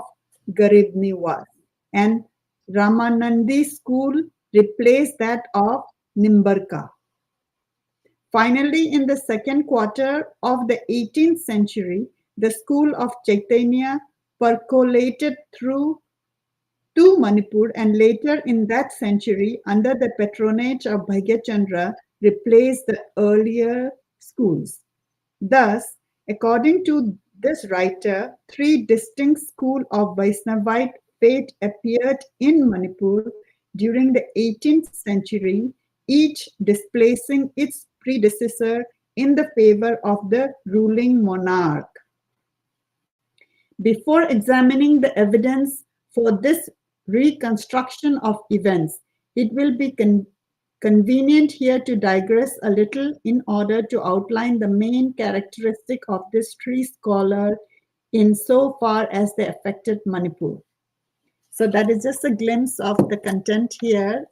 So, for those who want to know more, please refer to this book. Aduna yamna chumna ngasagi ay imamu pukacharake. Haibadi imana haibigi budong ngasagi charai rongbagi matamda haurakanda kano tawkreba Garib Niwas ki matam bhau tawrakanda Hinduism changakibagi du masida documentation ibani aduna koina ningsangadabase akoina masidai sida masigi Hinduism changakpasida akoina India da akoina in a way blame tawbase aina dum akoigi young generation adagi akoi gi long mayam sina masi ui adubu akoina munna reflect tawragi ngakanda di masi hoi mapanam dagi changakpa religion ni adubu masi daisida mayam da enforce tawgibasidi masi akoi gi mina tawbani habasi masi gi ibasida akoina dum bada akoigi factsing si research tawraga akoigi scholarship sina thambiram base koina share tawjabani habadi matamdu da masida ta isengo ningthauna pambado madu oina praja sida enforce tawgibaneba adun hujje akoigi manipur da su leadership sina kamain tawri habado koi reflect tawminasi aidi matamdu da masida isida non hindu activity tawbasing se si su punish tawi kain haise aidi Hinduism sanga bakanda maduda punishment amaina pi and amaina hairi aduna magi force tawgiba mi yawbado maduna ne ba koigi sida koigi Manipur ki conflict se aina sum khanbada koigi tangdu laita da ba matoi se miyo be se force tawba se masana matonde ai masi pamjare haira kanduda koina adopt tawba adu oiragadi yam kanna keno tawroi aduna force tawbada yawgibada masagi merger agreement se force tawgiba adagi religion masida su force tawgiba dugumbagi keno history se dum akoina dum apha pungi keno se akoina dum uiko akoigi culture sida haitare dagi marak sida mana hairi si masigi Bhagyachandra gi machanupa ama Labanya Chandra se masina mai maram imana khang keno dairaga kitang share to bi man hai se maram se daisida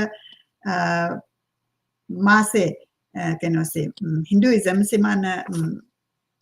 Vaishnavism se masi lokthokina ba man hotnara me hai hotnara makan da mana akoigi traditional gi oiba akoigi line yam si da tawna ba da ma se assassinate tawgi hairi atumadi madugi maramdadi aina haibadinga maroeba idea aduna mase aduda matamduda assassinate tawgi na maina ibirami masida adagi Hinduism se lakpa kanda akoigi mana haise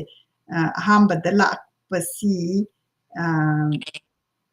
1704 da lakreko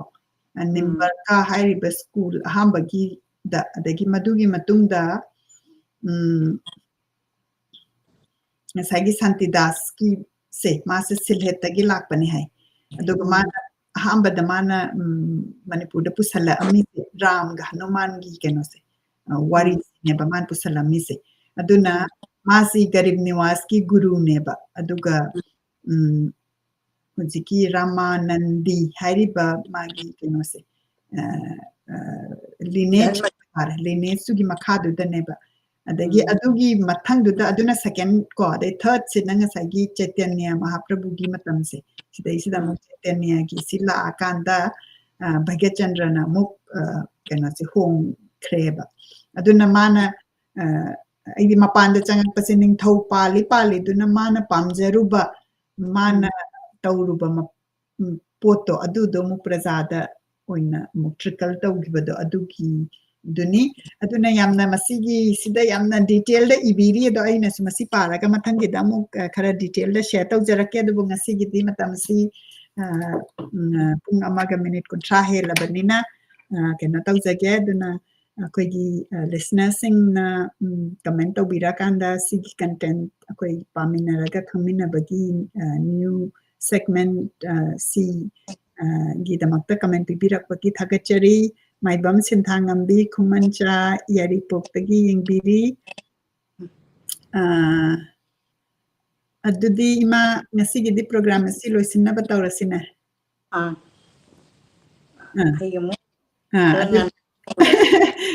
ꯑꯗꯨꯅ ꯃꯊꯪꯒꯤ ꯋꯤꯛꯇ ꯑꯩꯈꯣꯏꯒꯤ spiritual program going inward haibasina aigina Thursday night India time dana Friday morning adagidi akoigi literature gi program sina aigina Saturday ayuk aduga imagina Saturday nungdang amuka unamina si yengbiribo namakpu thagachari offline da yengbiba namakpu si thagachari kurumjari ma bu su kurumje Punamapu amuhana kuramjari